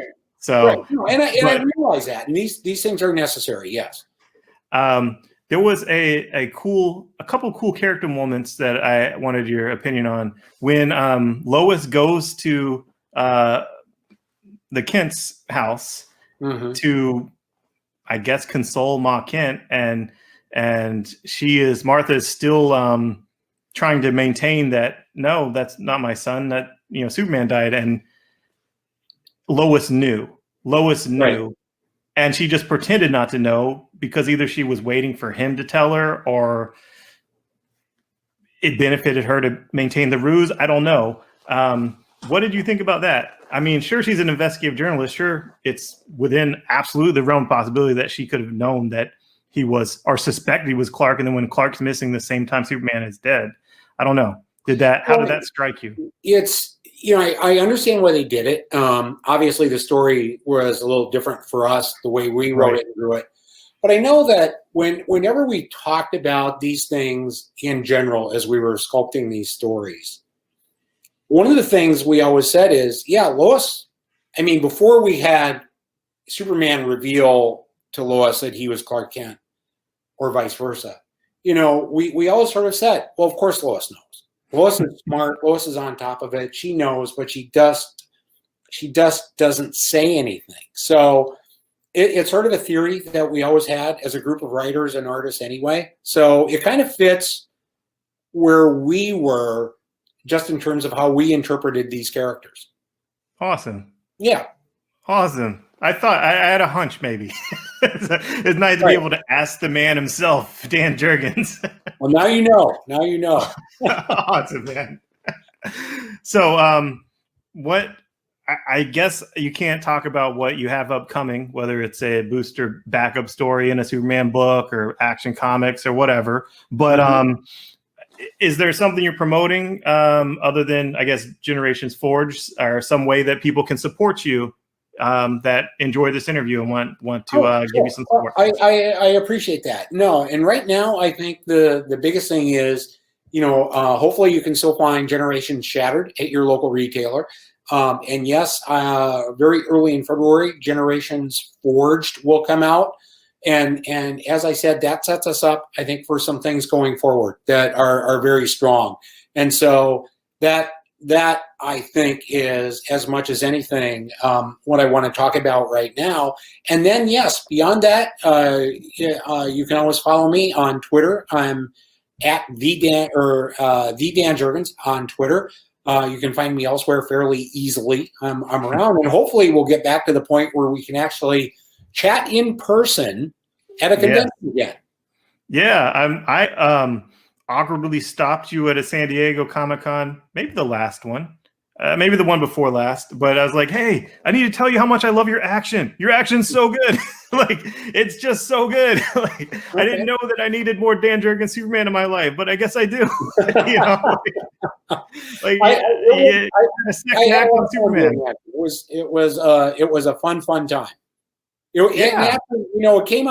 It came out twice a month, which, for the purposes of just looking at it as a writing exercise, allowed me to give you the story in a faster way. And I think fans really like that. I think, twice a month release is a great solution. Absolutely. So yeah, it just reminded me of cons, man. I need more cons so I can just tell these creators to their face how much I like their work. So anyway, thanks for doing this. It was a blast. You know, long live the Legion, and you were boosterific. Oh, well, thank you very much. Always a pleasure to see you. The looking good. Costume looks great. So Thank you. Very good. All right. My pleasure. Thanks. Bye-bye. All right. So long. Goodbye. That was one.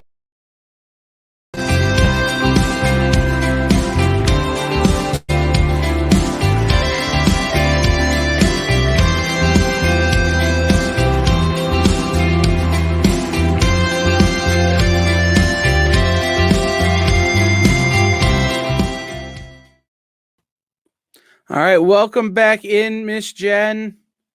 My camera is frozen, so I'm going to get out of here. You ready? I am totally ready. All right. Hi, everybody. I'm Jen King. You're watching the EXP Expo on the Experience, and we're at day 3, and it just keeps getting better and better. Like every single time I get to pop into a room and talk to people, I feel like finally I get to see all my friends. We usually get to do all this at convention where we get to see each other face to face. That feels a little bit weird. We have to look through a camera, but it's so much better than the alternative, which is not to see each other at all. That is sad. We don't like that at all. So I get to meet people for the very first time. This is my favorite thing, is like going in completely. I don't know anything, and that's fine. I have consumed some music from these gentlemen, and I love it. Oh my gosh. My problem when I'm getting into a new thing, I'll talk about it in a second, is I consume new things in a really weird way. So I'll talk to them about that. So everybody, welcome in Jamie and Paul. What's up? How are you? Hello. Nice to see you. I hear we're fellow nerds. We are. I mean, he's got the nerddom right there in his hands. Hello from me. It's awesome. It is. That is awesome. I just picked one up, and they sent it in kind of a crappy hard stack, so I'm gonna have to trade that. But anyway, how's everybody doing? Hey, Jamie, how you doing? I'm doing good, Paul. How are you? I'm very good, thank you very much. Hi, Jen. How are you? I'm doing so well. I just got through. Mademoiselle King. Yep, I did three interviews this morning, and then I went and slung comic books for 2 solid hours. Yes. And now I get to do this. My life is golden. That's living awesome. the dream. Living the dream. Don't we Every all? I love it. So I have to tell you, so I was introduced to your music recently. I've always wanted to listen to it, but if you knew my life, you would understand why it's hard to fit things in that are new. And the way that I consume new things will also explain why it's hard to fit new things in. Is because when I find something I like, I obsessively consume it. So if it's a book series, I read it over and over and over and over again until people, something's wrong with that girl. And for music, it's the same way. So I started listening to your music on a really horrible sound system, by the way, on my computer. I do not recommend that. Don't start listening to Twiztid that way. That's dumb. That's but then awesome. I took it to my car, which is, a fairly nice truck with a really great sound system. And then I really was like, oh my gosh, this. Yeah. And I started jamming. I thought that Lift Me Up was going to be, because I listened to that like 50 times in a row. I thought that was going to be it. But I found a new one today, and then I'm sad that I'm not listening to it right now. Perfect Problem. Oh, okay. That's a new one. That's awesome. I'm all about that bass. We feel we have a song for every mood that the world can put you in, for every mood that you've been put in, or any place that you're yet to be in. We got a song for that. So I love that you're finding them in your own way, and I appreciate that, because we're like that too in a certain way. Like we find something, we like dive in. We get into it, like we have to see it all, consume it all, whether it's a season, a series, a comic book, a sports card set. Well, we need it all. We need it now. So we can relate to that thinking. We appreciate that. Yeah, absolutely. I would say our collecting habits lean a little more towards the addictive side, because we got to have it all. We want the best, we want the worst, we want it all. If you got it, we want it. That's how it is. That's how it goes in the collecting market. Paul, how far and how expensive have you gone for a pop you just had to have? Make sure nobody's listening. I think the most I've really spent on a Funko Pop was like $2,600. Wow. Okay, that's impressive. That's a lot of bread. That's a lot of bread. There's Yeah. people that are like, I spent $40,000. I spent like You know, I don't think I could go past that. I got kids and shit. My kids will be wanting to kill me. I don't even like that show. Like, oh man, it just becomes once you go 2650 and above. So good. Holy shit, that's awesome. I can see them now. Like, wait a minute, Dad, you said you couldn't get me the PS5, but you got the Right. Switch, right? Right, Yeah. like calling on past purchases. I remember in November someone spent 2,600. You're like, oh man. Yeah, so- no, I love that. There's but I something love the hunt. You know, I'm sure. not so much of go to eBay and just buy what I want. I love the hunt. I love to be out and checking Targets and checking Walmarts and Walgreens and wherever you. That's can the find fun, though. Sports cards, like we it's grew up like that. in some weird side of the other side of the coin, when you do all that, it accumulates all of your gas and you're driving around. So your money and your time. And then in some senses, it's kind of the same diff to just pay the premium to somebody who got it. In some senses, you pay less, but I do hear you. It is the fun of the hunt. And somehow that's how we grew up. But nowadays, it's like you go to hunt for things, and these people, you have to wake up earlier than the early bird. Dare I say you don't go to sleep when that bird is sleeping and you be early before him or her. Like, you got to be on top. Yeah, it's crazy. It is. With any successful venture, there's a secondary market. And sure, sports cards right now and Pokemon and Funko Pops are just for real. And comic books, graded books. Love it. The resurgence is immense, and we're back, baby. We love that. We love that. We were just talking about that the other day, how quickly, how rapidly comics are gaining up in value. Everything, quite honestly, but with this being comic books, it's graded comic books, in some cases raw comic books. Yeah. And I don't know if it's even some points from the historical value or just the fact that people are home going stir crazy and just want to spend that stimulus. I don't know what it is. I don't care what it is, but I love it when it happens because it brings this electricity around the hobby. And all things fun. So it's like, it's good to see that. It's like these books are gaining up at rapid rates. Like literally within a year's time, we're talking double in some cases in value. A lot of people are finally starting to get the value out of their collection. You know what I mean? A lot of people. That's true. The 80s and the 90s that just absolutely took it in the ear because it was so overproduced and mass marketed. Now it's coming back. Those were the dark days. I just couldn't be happier, man. For all Me too. It's funny, like you talk about, it's not even like it doesn't take a year anymore for let's just throw out there High Republic that just came out, a new Star Wars book. That one had tripled in price before it hit the stands. Yep, absolutely. Insane. And that's you talk about you add on top of that with I was just saying talking about it. Like buyer incentives and 1 in 25s and all that. And you just start stacking that value and it gets at some point, it prices itself out to where people are like, I can't, it came out 2 weeks ago. I'm not, it's $3,200. I'm not buying that. Like I'm just going to go for the one beneath it. It's like, but it's great to see that big of an activity and just that much attention. Anything that warrants that kind of attention is amazing. And that's what's happening right now. And that's an awesome thing. Yep. Star Wars. Jamie, who would you bow a bro out of the way for to get as a collectible?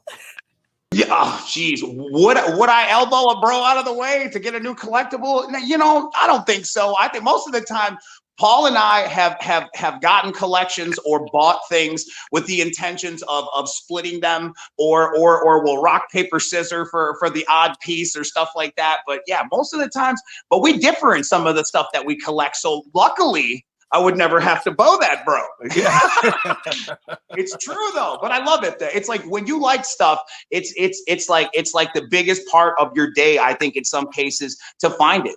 Like Paul said, when you're out in the wild, you're picking up a script from like Walgreens and oh my God, they got these new mystery boxes or they got the Pokemon mystery box for like $30 with rando packs from back in the day. It's like, it still can be fun. You can try to find those little hidden gems throughout the day to still make it. It's awesome. I love that. We live for this shit. Yes, indeed. There he is. There's the man. Hello guys. What up? What's up, man? How are you? Good to see you guys. Good to see you as well, Jen. We were getting the internet all situated. So, right. This is the new triple threat, right? It is. All Heck the yeah. you as well, man. Hey guys. Hey man. So where do you have any like secret places you go and hunt collectibles, like somewhere off the beaten path that no one thinks of? As far as for us, I ain't telling nobody. Yeah. he has He's not he telling. has some of them behind him. So the real question is, where is he now? Because he is where they are. We have come full circle. No, in small dark spaces where sunlight does not shine, because it can yellow those bubbles. It can make those pages brittle. It is not your friend in the collectible world, so I've been told. There is UV enhanced acrylic glass when we are grading these things on that pretense alone. So the insanity I speak is not really that insane. There we go. You guys ever hit the antique mall or the flea market? Absolutely. Most of the time when we're on the road, we try to do that kind of stuff. I mean, obviously it's been a while since we've been there, but when we're privileged to go to like some of them places, we try to dip in there and just take it in. Even take the phone out and like go live or just whatever to like show people this is like a slice of life that just doesn't exist anymore. And when you find those pockets in the universe, share them. There's a smell. Oh yeah. There's a smell when you know Smells you're like in the right place. It's true. If It's true. Yeah. And all You know you're in the right place. It's kitchen food. Get out of there. You're in the wrong place. You need to go in there and smell dust. You and books smell and like old, forgotten basement, and that is where you. I love it. I love it. Old book smell when you can walk in and it's musty. Yeah, and you're like, yeah. I feel like I'm in someone's grandparents' garage. I don't want to. Where are the dollar stacks? Weird pizza. If they're serving hot pretzels, I'm out. I don't want to smell it over the valuables. No. Those are big signs, though. Those are big signs. If you're selling hot pretzels, it could be a good or a bad thing. I've seen both. So I don't want to judge you about that. That's fair. Oh man, I love it. Good shit. Jamie, what's your first collectible? Can you remember back to what very first thing you got as a kiddo? Probably, I always gravitate back to the Mego, like Mego Batman. Like I love Batman, and obviously that was probably the most, like I guess, average toy you could find in the stores. Like Mego dominated the toy aisles, and it's like I had one of those. And obviously, because there's parts and pieces, I was a kid, I would lose, and I ended up acquiring several naked Batman figures throughout the course of my life. But nevertheless, I mean, if I had them all today, they're probably priceless. So, but no, that's awesome. That definitely Batman, definitely Mego, and yeah. Did mom sew some clothes for your Batmans? Yeah, well, like, and that was what was cool too, because you could really change it up and have Spider-Man go incognito as Batman to go hang out with who would it be? Dorothy from The Wizard of Oz, and all the other lines that they made that were all interchangeable. The imagination, Mr. Manning, would take you anywhere. I know you can relate, sir. I would switch the heads. So you put like Spider-Man's head on Hulk's body and stuff like that, and then you like. I'm saying. I'd like write the story in my head about like. I would spend more time, and this thing, I think kids nowadays, they forget about the power of like playing with toys and stuff. Imagination. I would spend hours like setting up like the whole scenario for like 10 minutes to play. There was time to break it all down, and like go. That's awesome. That's awesome. I was watching the heads. Yes. Yeah. No, but I just collected a small shoebox full of heads. Right. No, every time my babysitter came over, strategically placed somewhere in the house, ended that just everywhere. I was just gonna say, like, I was watching these retro commercials, and one of the key things that was said in a lot of them was, "You can imagine his rockets firing. Now you can imagine him shooting." I'm like, imagine. Imagination. You see SpongeBob. You started it off with SpongeBob, damn it. You took it back. The imagination. There he is. I'm telling you. It's like something that falls lost, and I think it's fresh. So when I see imagination happening, whether it be at play or in marketing, I smile and because I tip my hat. Are the kings of the shortcuts. If there is a way to do something, we are going to find a quicker way to do it. You know what I mean? Like you said, Dirk, I'm not setting up 5 hours worth of that. I'm going to go ahead and generate background. I'm going to print it out. I'm going to tape it to the wall. It's just different now, man. It's right. Fair enough. Fair enough. It is a different time. these kids. The turnaround time should be lightning fast, is what he's saying. Like Right. we walked, man. We paid attention to every detail. Mhm. We knew every bend in those figures. Sure. We knew every accessory it came with. Yep. Now they just know it. It's a snake eyes. Right. Yeah. Right. No, Remember you're those came with like 50 different kinds of weapons, and you had to try to, they only had like one thing that was different, like the trigger was backward or Right. the Right. trigger Right. was something. or like the Chewbacca, like you would have to like stick it on his arm because like the hand wouldn't even hold the gun and stuff. And you had like certain spots, like that old that Darth Vader head case that you keep your guys in. You had like all their weapons. Yeah.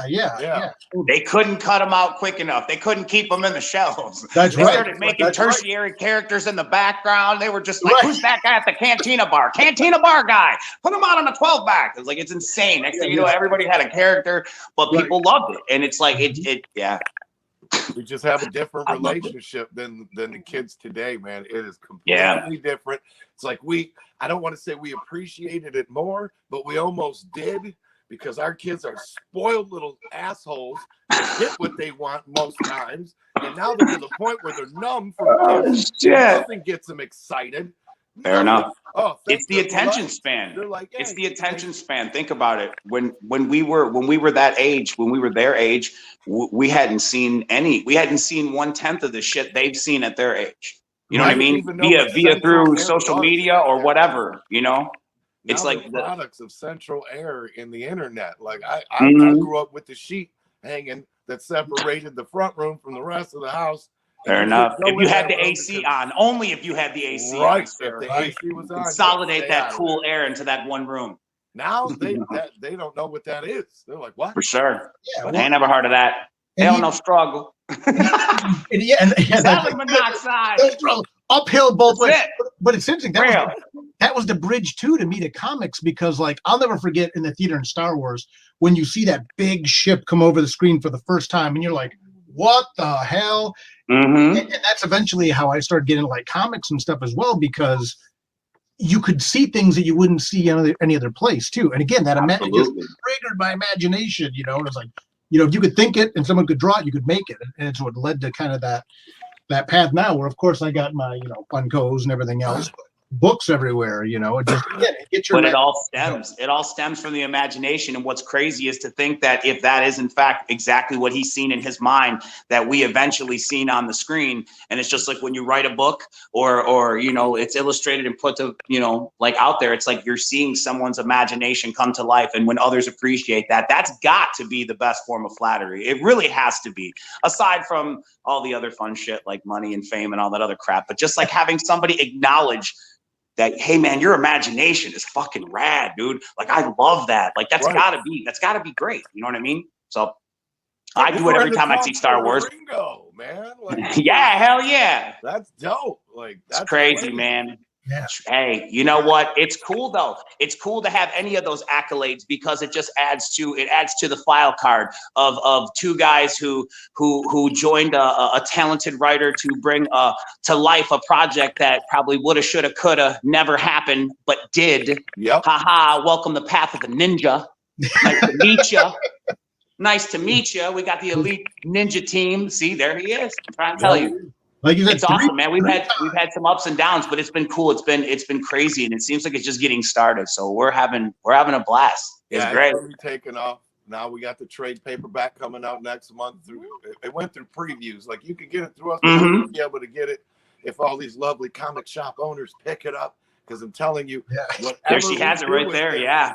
See, you have all the good stuff. It appears that she's got the out of print stuff too. Yeah, this does take up shelf space. This stuff is gone, man. It is awesome. Very wanted, and we're so appreciative of that.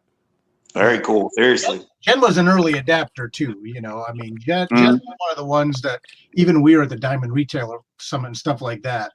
And I'm not going to put you on Front Street, Jen. I'll let you decide if you want to reveal that whole conversation.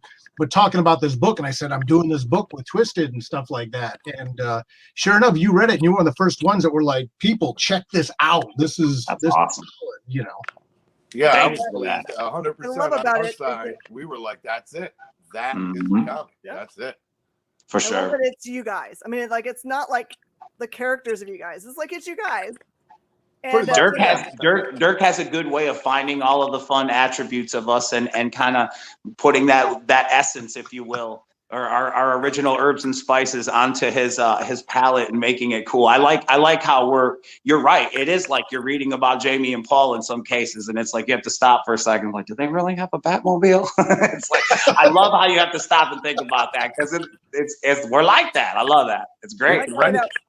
Have you guys actually been on a ghost hunt? Is this like something from life you just wanted to? An official no, but Paul and I used to play a few clubs that were quote unquote haunted, and I recall him and Blaze going in the basement of a few of them, and Blaze and I had went a few places. We filmed a couple things, scared the shit out of each other. Did we really find anything? Maybe.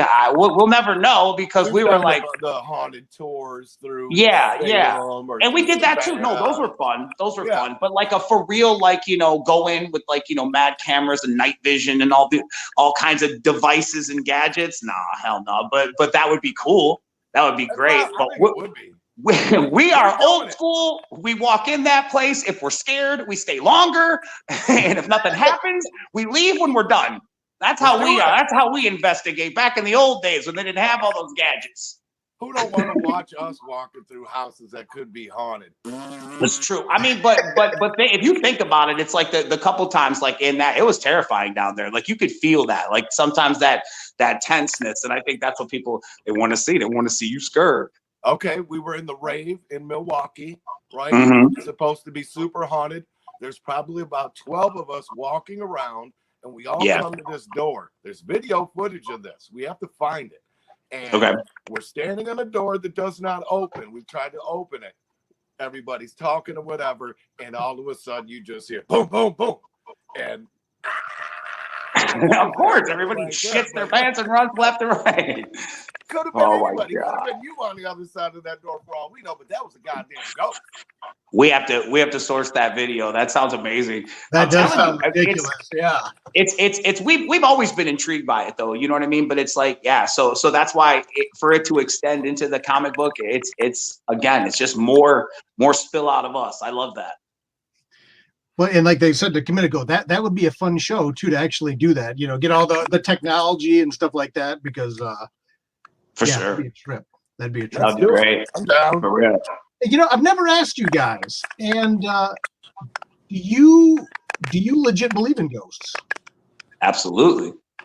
Yeah.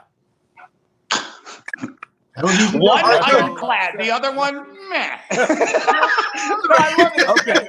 Keep it real. That's what I love. Tell the story. Yeah. Story, there is. Tell you, Jamie's story is the one that solidified it for me. But here's where I finally was like, yeah, something's going on.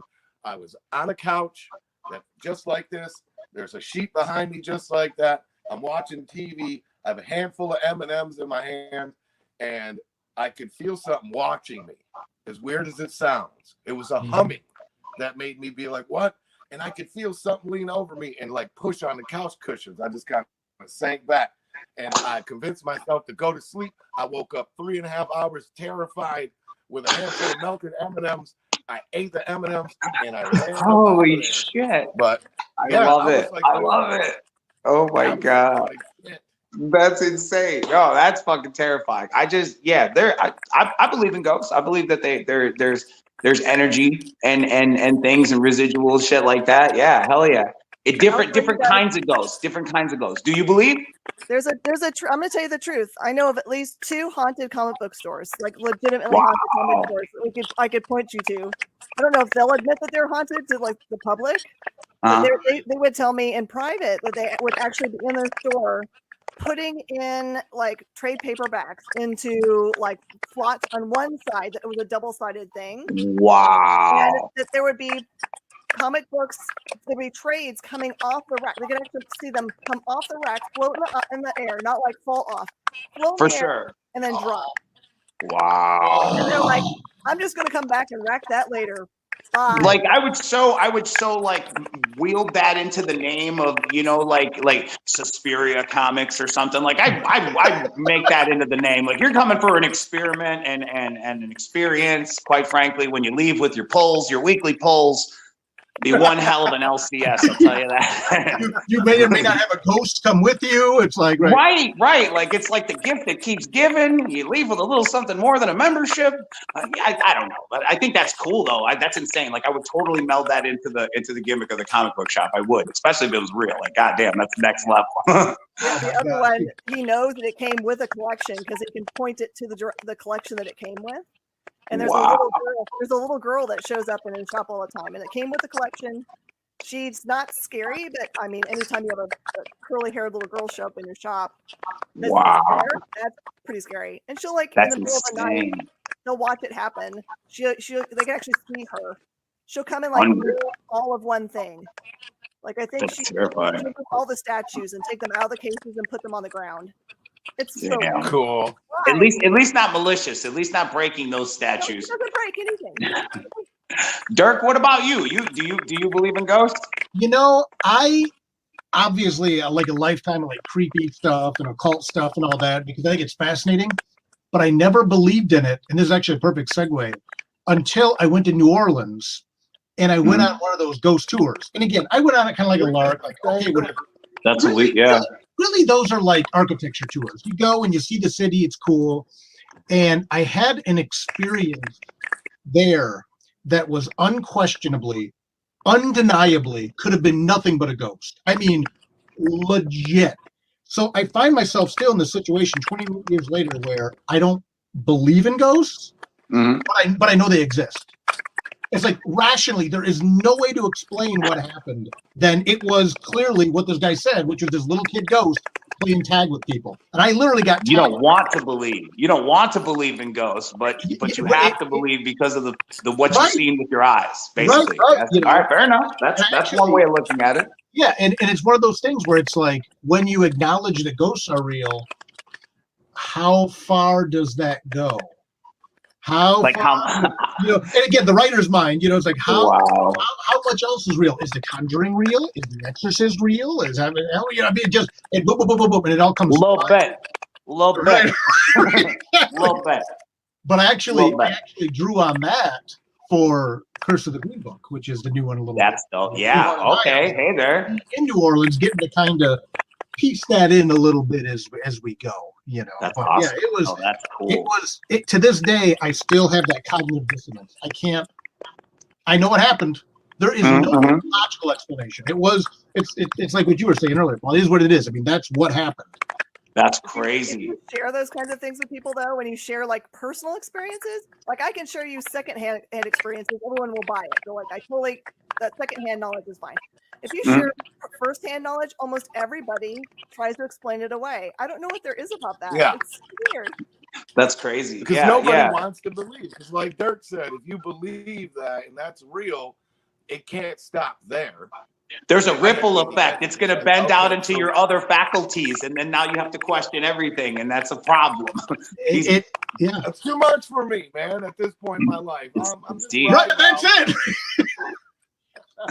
It's deep though. I like how it's a thing, and I like how like creative minds like Dirk or anyone for that fact can take that and make it into something. You know what I mean? The fact of even it's a conversational belief of it being a thing.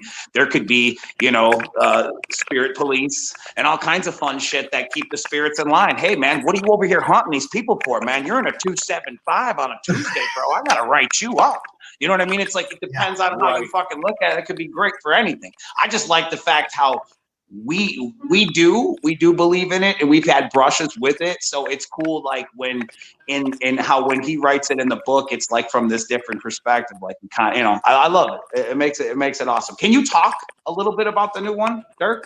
The Curse of the Green Book. Are we allowed to talk? Yeah, absolutely. In fact, and I know your guys' time is limited. I know you guys have other obligations today as well. So you guys know me, and I hope you forgive me for this. I got a small surprise to show you, if that's okay. Kyle, do you want to bring in our small surprise? Look at that! Hey, how are you? Good. I miss you guys. Damn! Hell yeah! How y'all doing? We got the whole team here. This is the whole team for Haunted Highlands right now with Jamie, Mariana, and Dream Joe. And Curse of the Green Book is going to drop in August. I want to give shout outs to you guys too, Jamie and Paul. You have Astronomicon tentatively, hopefully, Right. That'll be one of the exclusive covers will be at Astronomicon, God willing. Yes. And if not, then we go straight to previews. Yep. So one way or another, we're going to have Haunted Highlands coming. This is issue 1. This is issue 1. There we go. 4-issue miniseries this time. We're in and out. And we even have a special preview that no one has seen before. Kyle in the back, are you able to bring up the special? Oh, here we go. Yeah. All right. This is all Mariana. Mary, you want to talk real quick about your process and stuff like that on this? Or I know we got you for a few minutes as well. But. You kind of know my process because I always do great tones and this is just the brilliant coloring of Alessandro who brings it the atmospheres. I like absolutely. Oh yeah, it's very atmospheric. I like that. That's what makes it creepy, though. That's what gives it that edge. Yeah, and I'm having so much fun with her. Do you? I want to ask a question as art. Do you draw in where the color should separate, like in a background sequence, like how that shading panel at the top, it was top left or whatever, like the splash? I do everything in separate layers. Like do you leave that to him? Inks on a layer, colors for Alessandro, and letterings too. So it's all separated, but the backgrounds are always inside every panel. Wow, very beautiful. Yeah. No, it's awesome. It's very it's attractive. It looks good. It looks like art. It looks like fine art. That is one square, ladies and gentlemen. And if you scroll down for a second too, Kyle, if you're there listening, and I love how you guys color Felicia. You can see and then go over a little bit. Here's a little preview too of something else to come. That's awesome. Scroll sideways, and look at that. So of course, we're in New Orleans. There's maybe some zombie action. We had such. Okay. We're drawing a lot. Digging it, man. There was like, hey Mary, do you know what you're gonna draw? Zombies. Yeah. And I was like, woo. That's awesome. No, it's so great, man. It looks killer. I love it. Holy shit. Now this isn't going to spoil anything for anyone, right? If you happen to have it on a larger screen where you can read all the caption bubbles and stuff. This is just merely setting us up. We were very, very careful to show it. Okay, fair enough. I love it. Because I like to keep that stuff super tight and super locked in, but for sure. You and readers, I mean, you guys know, having seen stuff and having discussions, and we have such surprises in store for Haunted Highlands. Did you know with Mariana and Alessandro and the book, us being nominated for 3 Ringo Awards, we got to level up now. Got to level up. We got some attention going on. That's it. And drawn a lot from the Twiztid musical library and stuff like that on this one as well. Obviously, with it being Curse of the Green Book. With Hamshabam and Drina Joe contributed something really cool. Do you want to give a spoiler on that, Drina, before we have to kind of move into new stuff? I'm allowed to talk about it? I think a name drop or maybe a hint.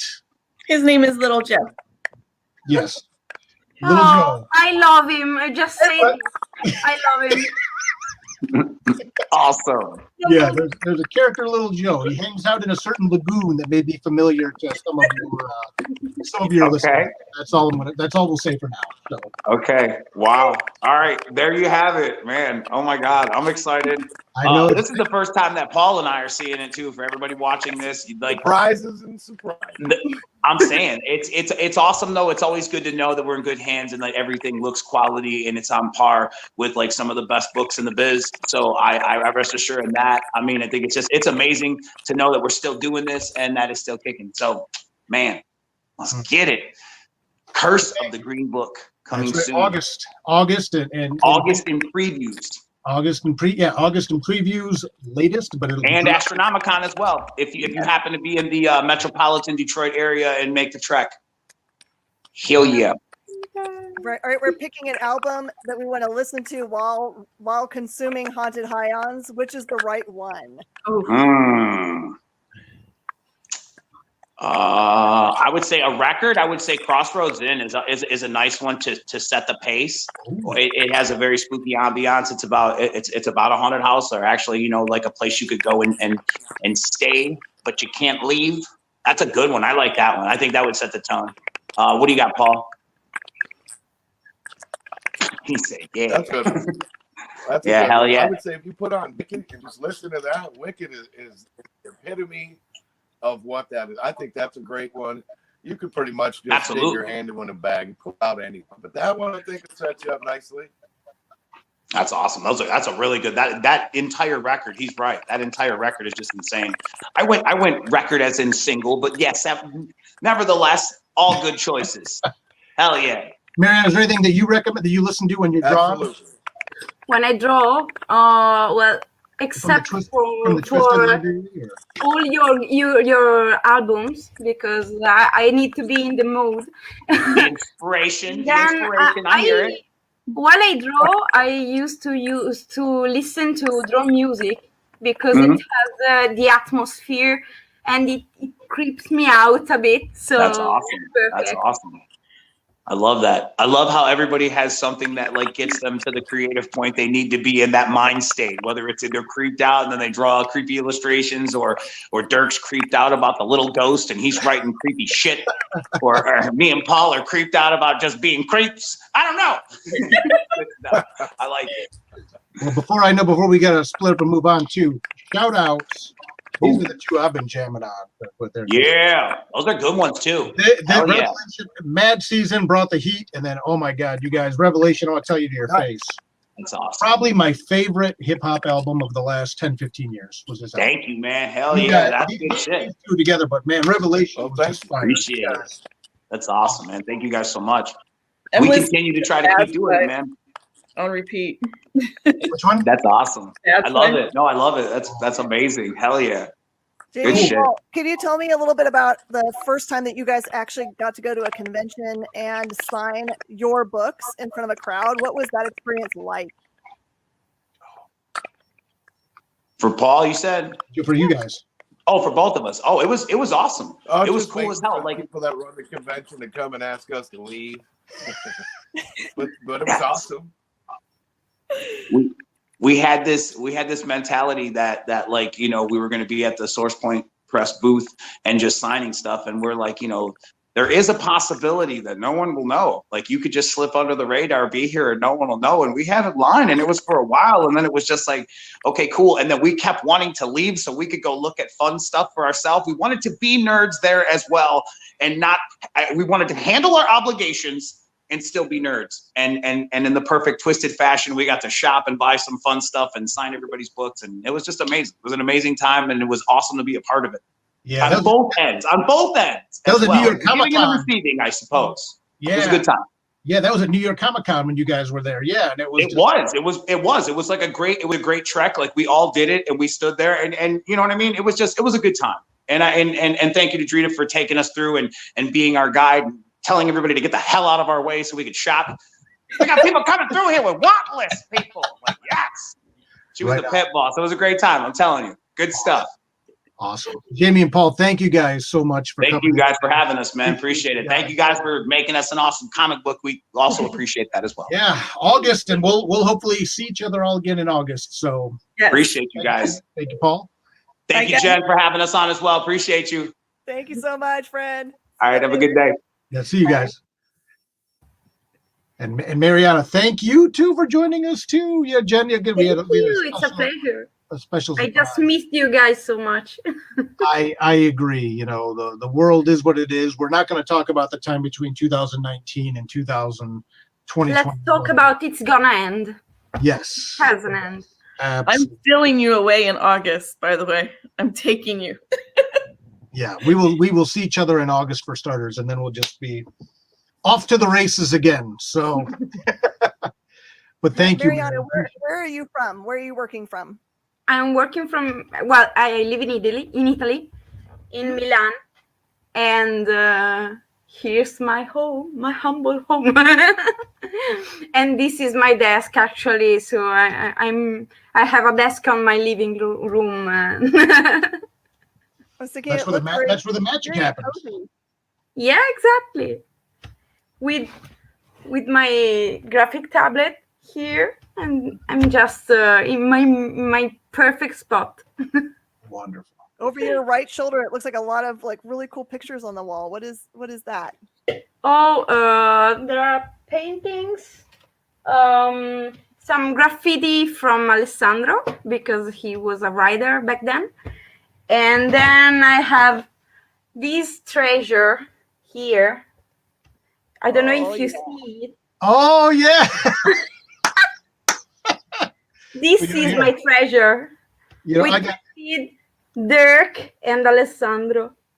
Oh, and you, yeah. I'm sorry for the reflex, but with Twiztid Master, it's funny because I keep one up on my desk too from that same evening. Oh. This is the picture of me, you, and Alessandro and George all together. From I missed that time. Oh. Here's the other one. You probably don't know. I keep this on my desk too, but the mystery drawing you did for me. Oh yes. Yeah, that one stays right here. He's always scowling at me, telling me to keep working as well. So, what was that? What was that event that you guys were all doing together? That one was Astronomicon. Astronomicon 2. Astronomicon 2 was the second one. So hopefully we'll have the whole band back together again for volume 4. Wow, for Astronomicon 4 again this August. I promised I wasn't going to show my face, but I'm trying to talk Jen into coming to Astronomicon. Yes. Absolutely. You would have a blast. You would have a blast. And we've talked about again when things open up, coming down to Space Cadets collection to do a signing, but Astronomicon, oh my gosh. It is such a cool convention because it's like a hybrid between a horror con, a comic con, a pop culture con. They really do a lot of and a concert.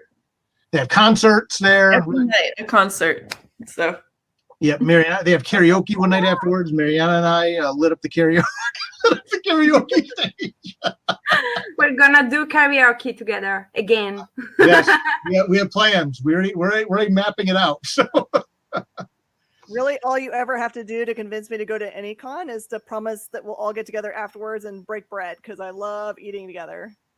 Absolutely. Done. We'll take you to Detroit's finest establishments. So.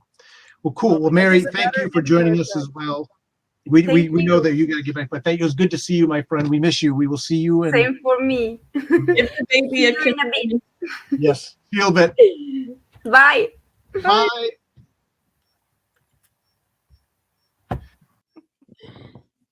And then there were 3. And what a nice wall behind you, Jen, with all the other stuff we have coming out. You tell me,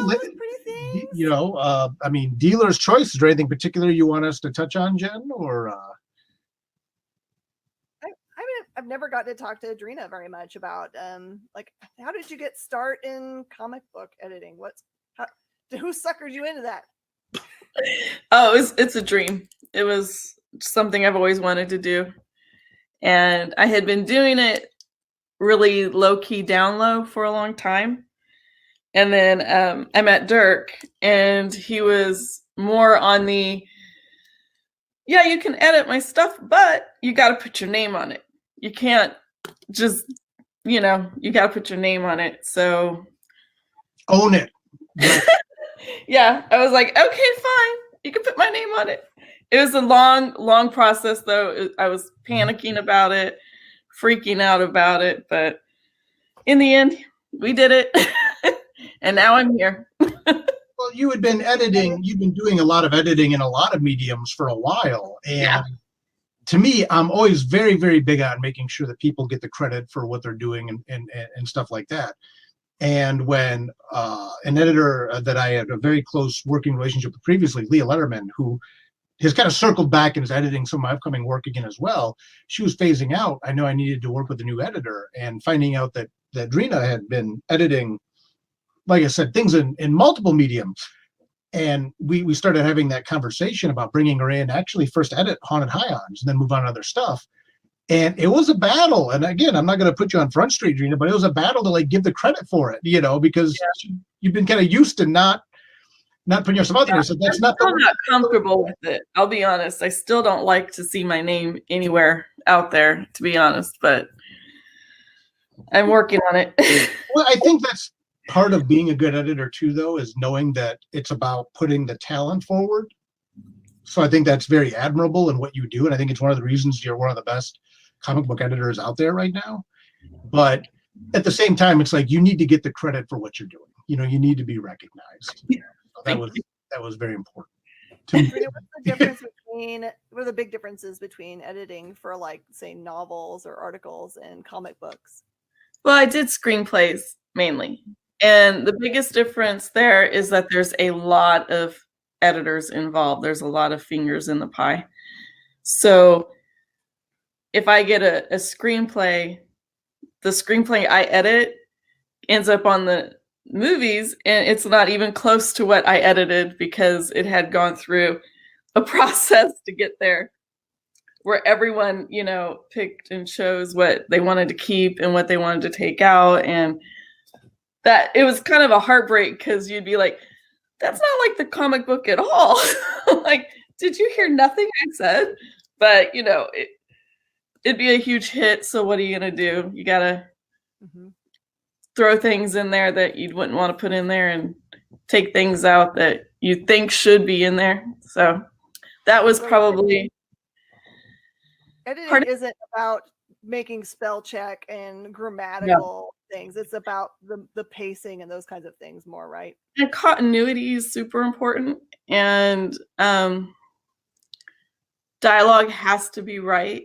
You can't just have something that makes no sense because I don't know about you, but like if you're reading a story and all of a sudden it's like, what? It takes you out of the book as you try to reformulate the words.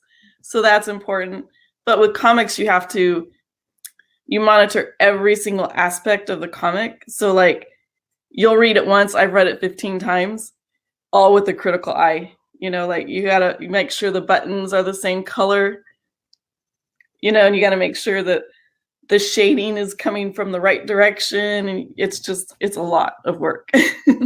Is it hard for you to read a book and just enjoy it? Or do you always come with a critical eye first, or can you turn it off? No, I can turn it off. Yeah, very easily. Yeah.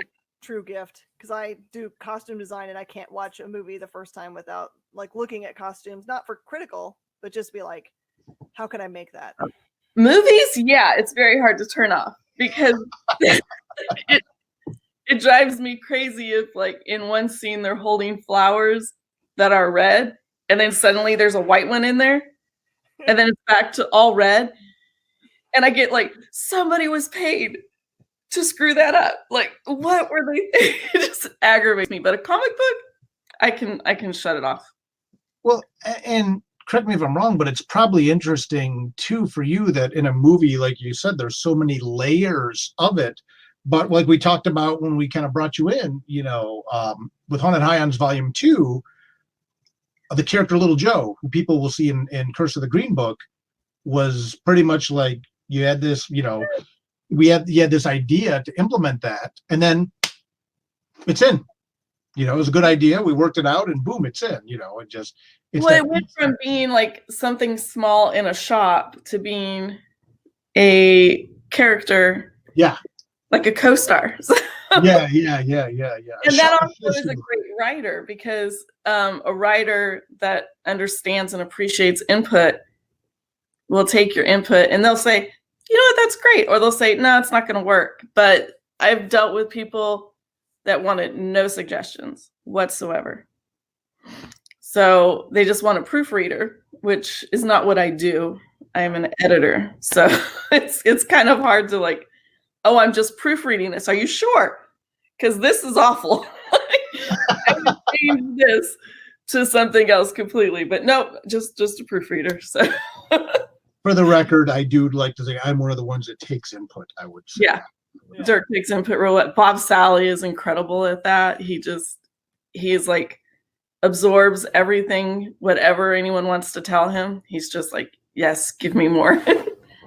Pat says he can't stop editing. I can see that about Paul. I could see him becoming like a little not obsessive about it, but like wanting to fix everything now. Yeah. It becomes a thing, and that's one of the things too, and one of the things that I've been very loud about for years, and more so than ever, is I think as creators we all go through that journey when we start, that our babies are so precious and they're ours, and that's going to be it.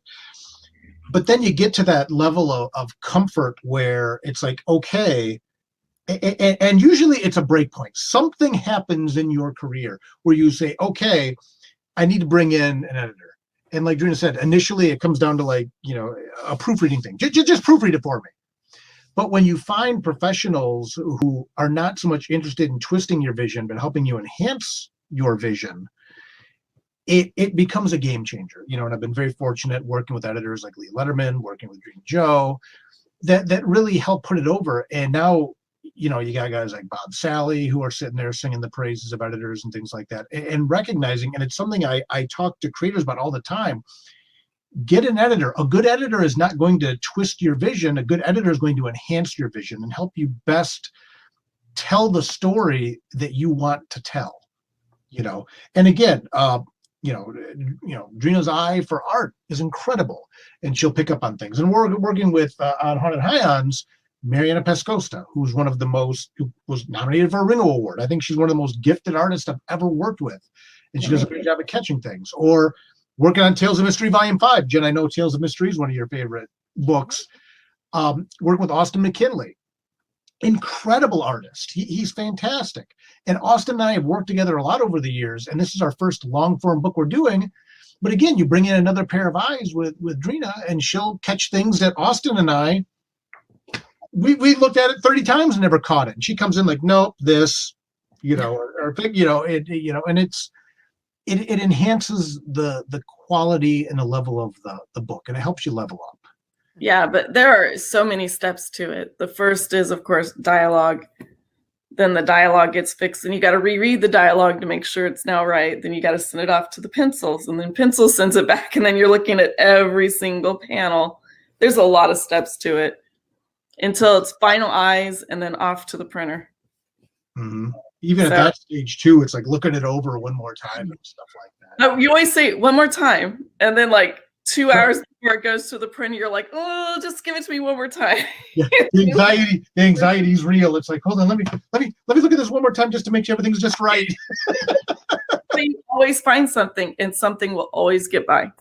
Something's always going to slip through every time. It doesn't matter. Yeah.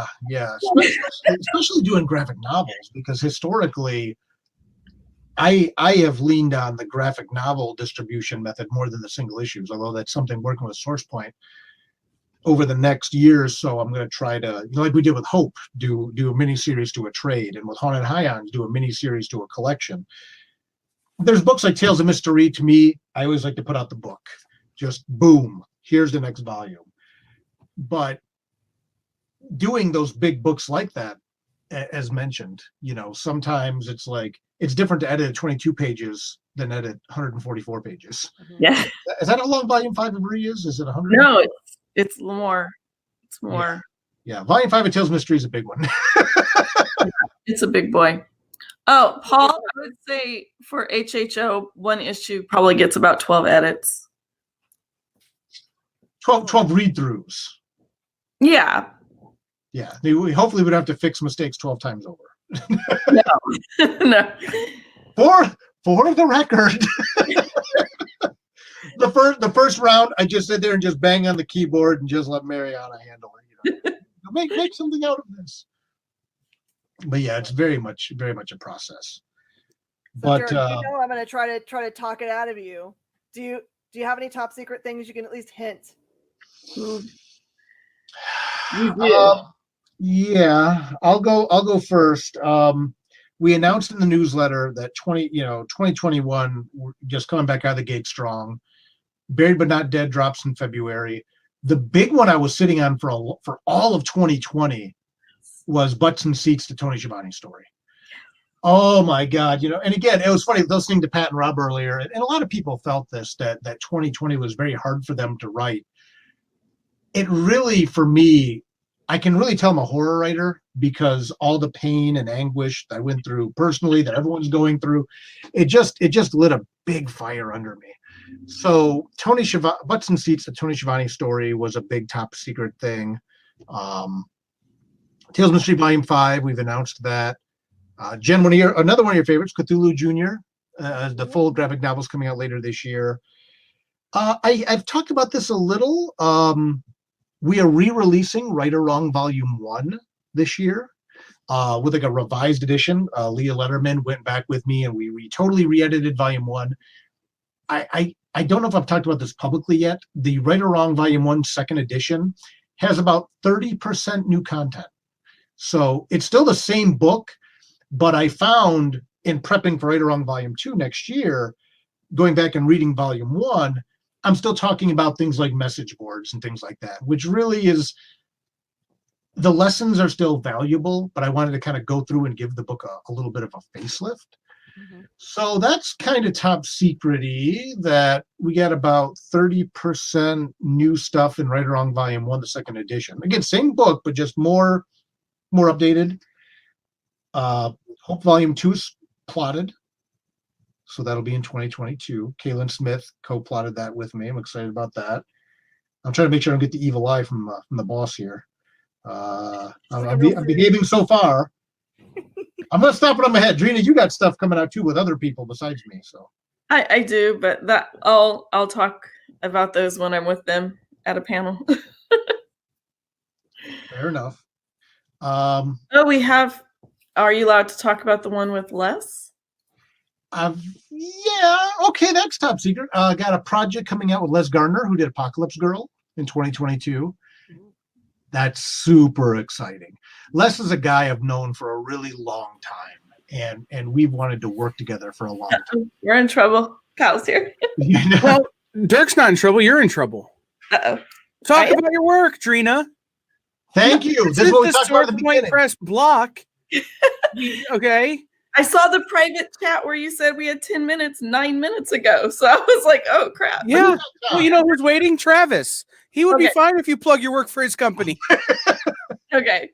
I see some of the stuff I'm working on isn't with SourcePoint yet. So, or, you know. Spill the beans, Drina.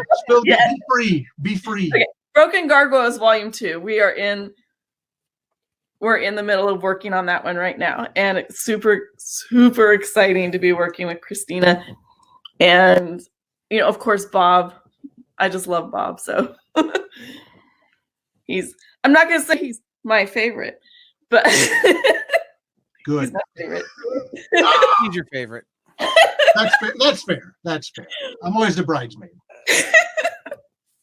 You're in trouble. Yeah, but Bob Sally and Christy Blanche together, that's going to be really cool. So you got other stuff too. You work on other stuff besides with me. What else you got shaking? And then there's Lab Brats, which I'm really excited about. And it's with an author that I worked with on Get in the Game with Pat.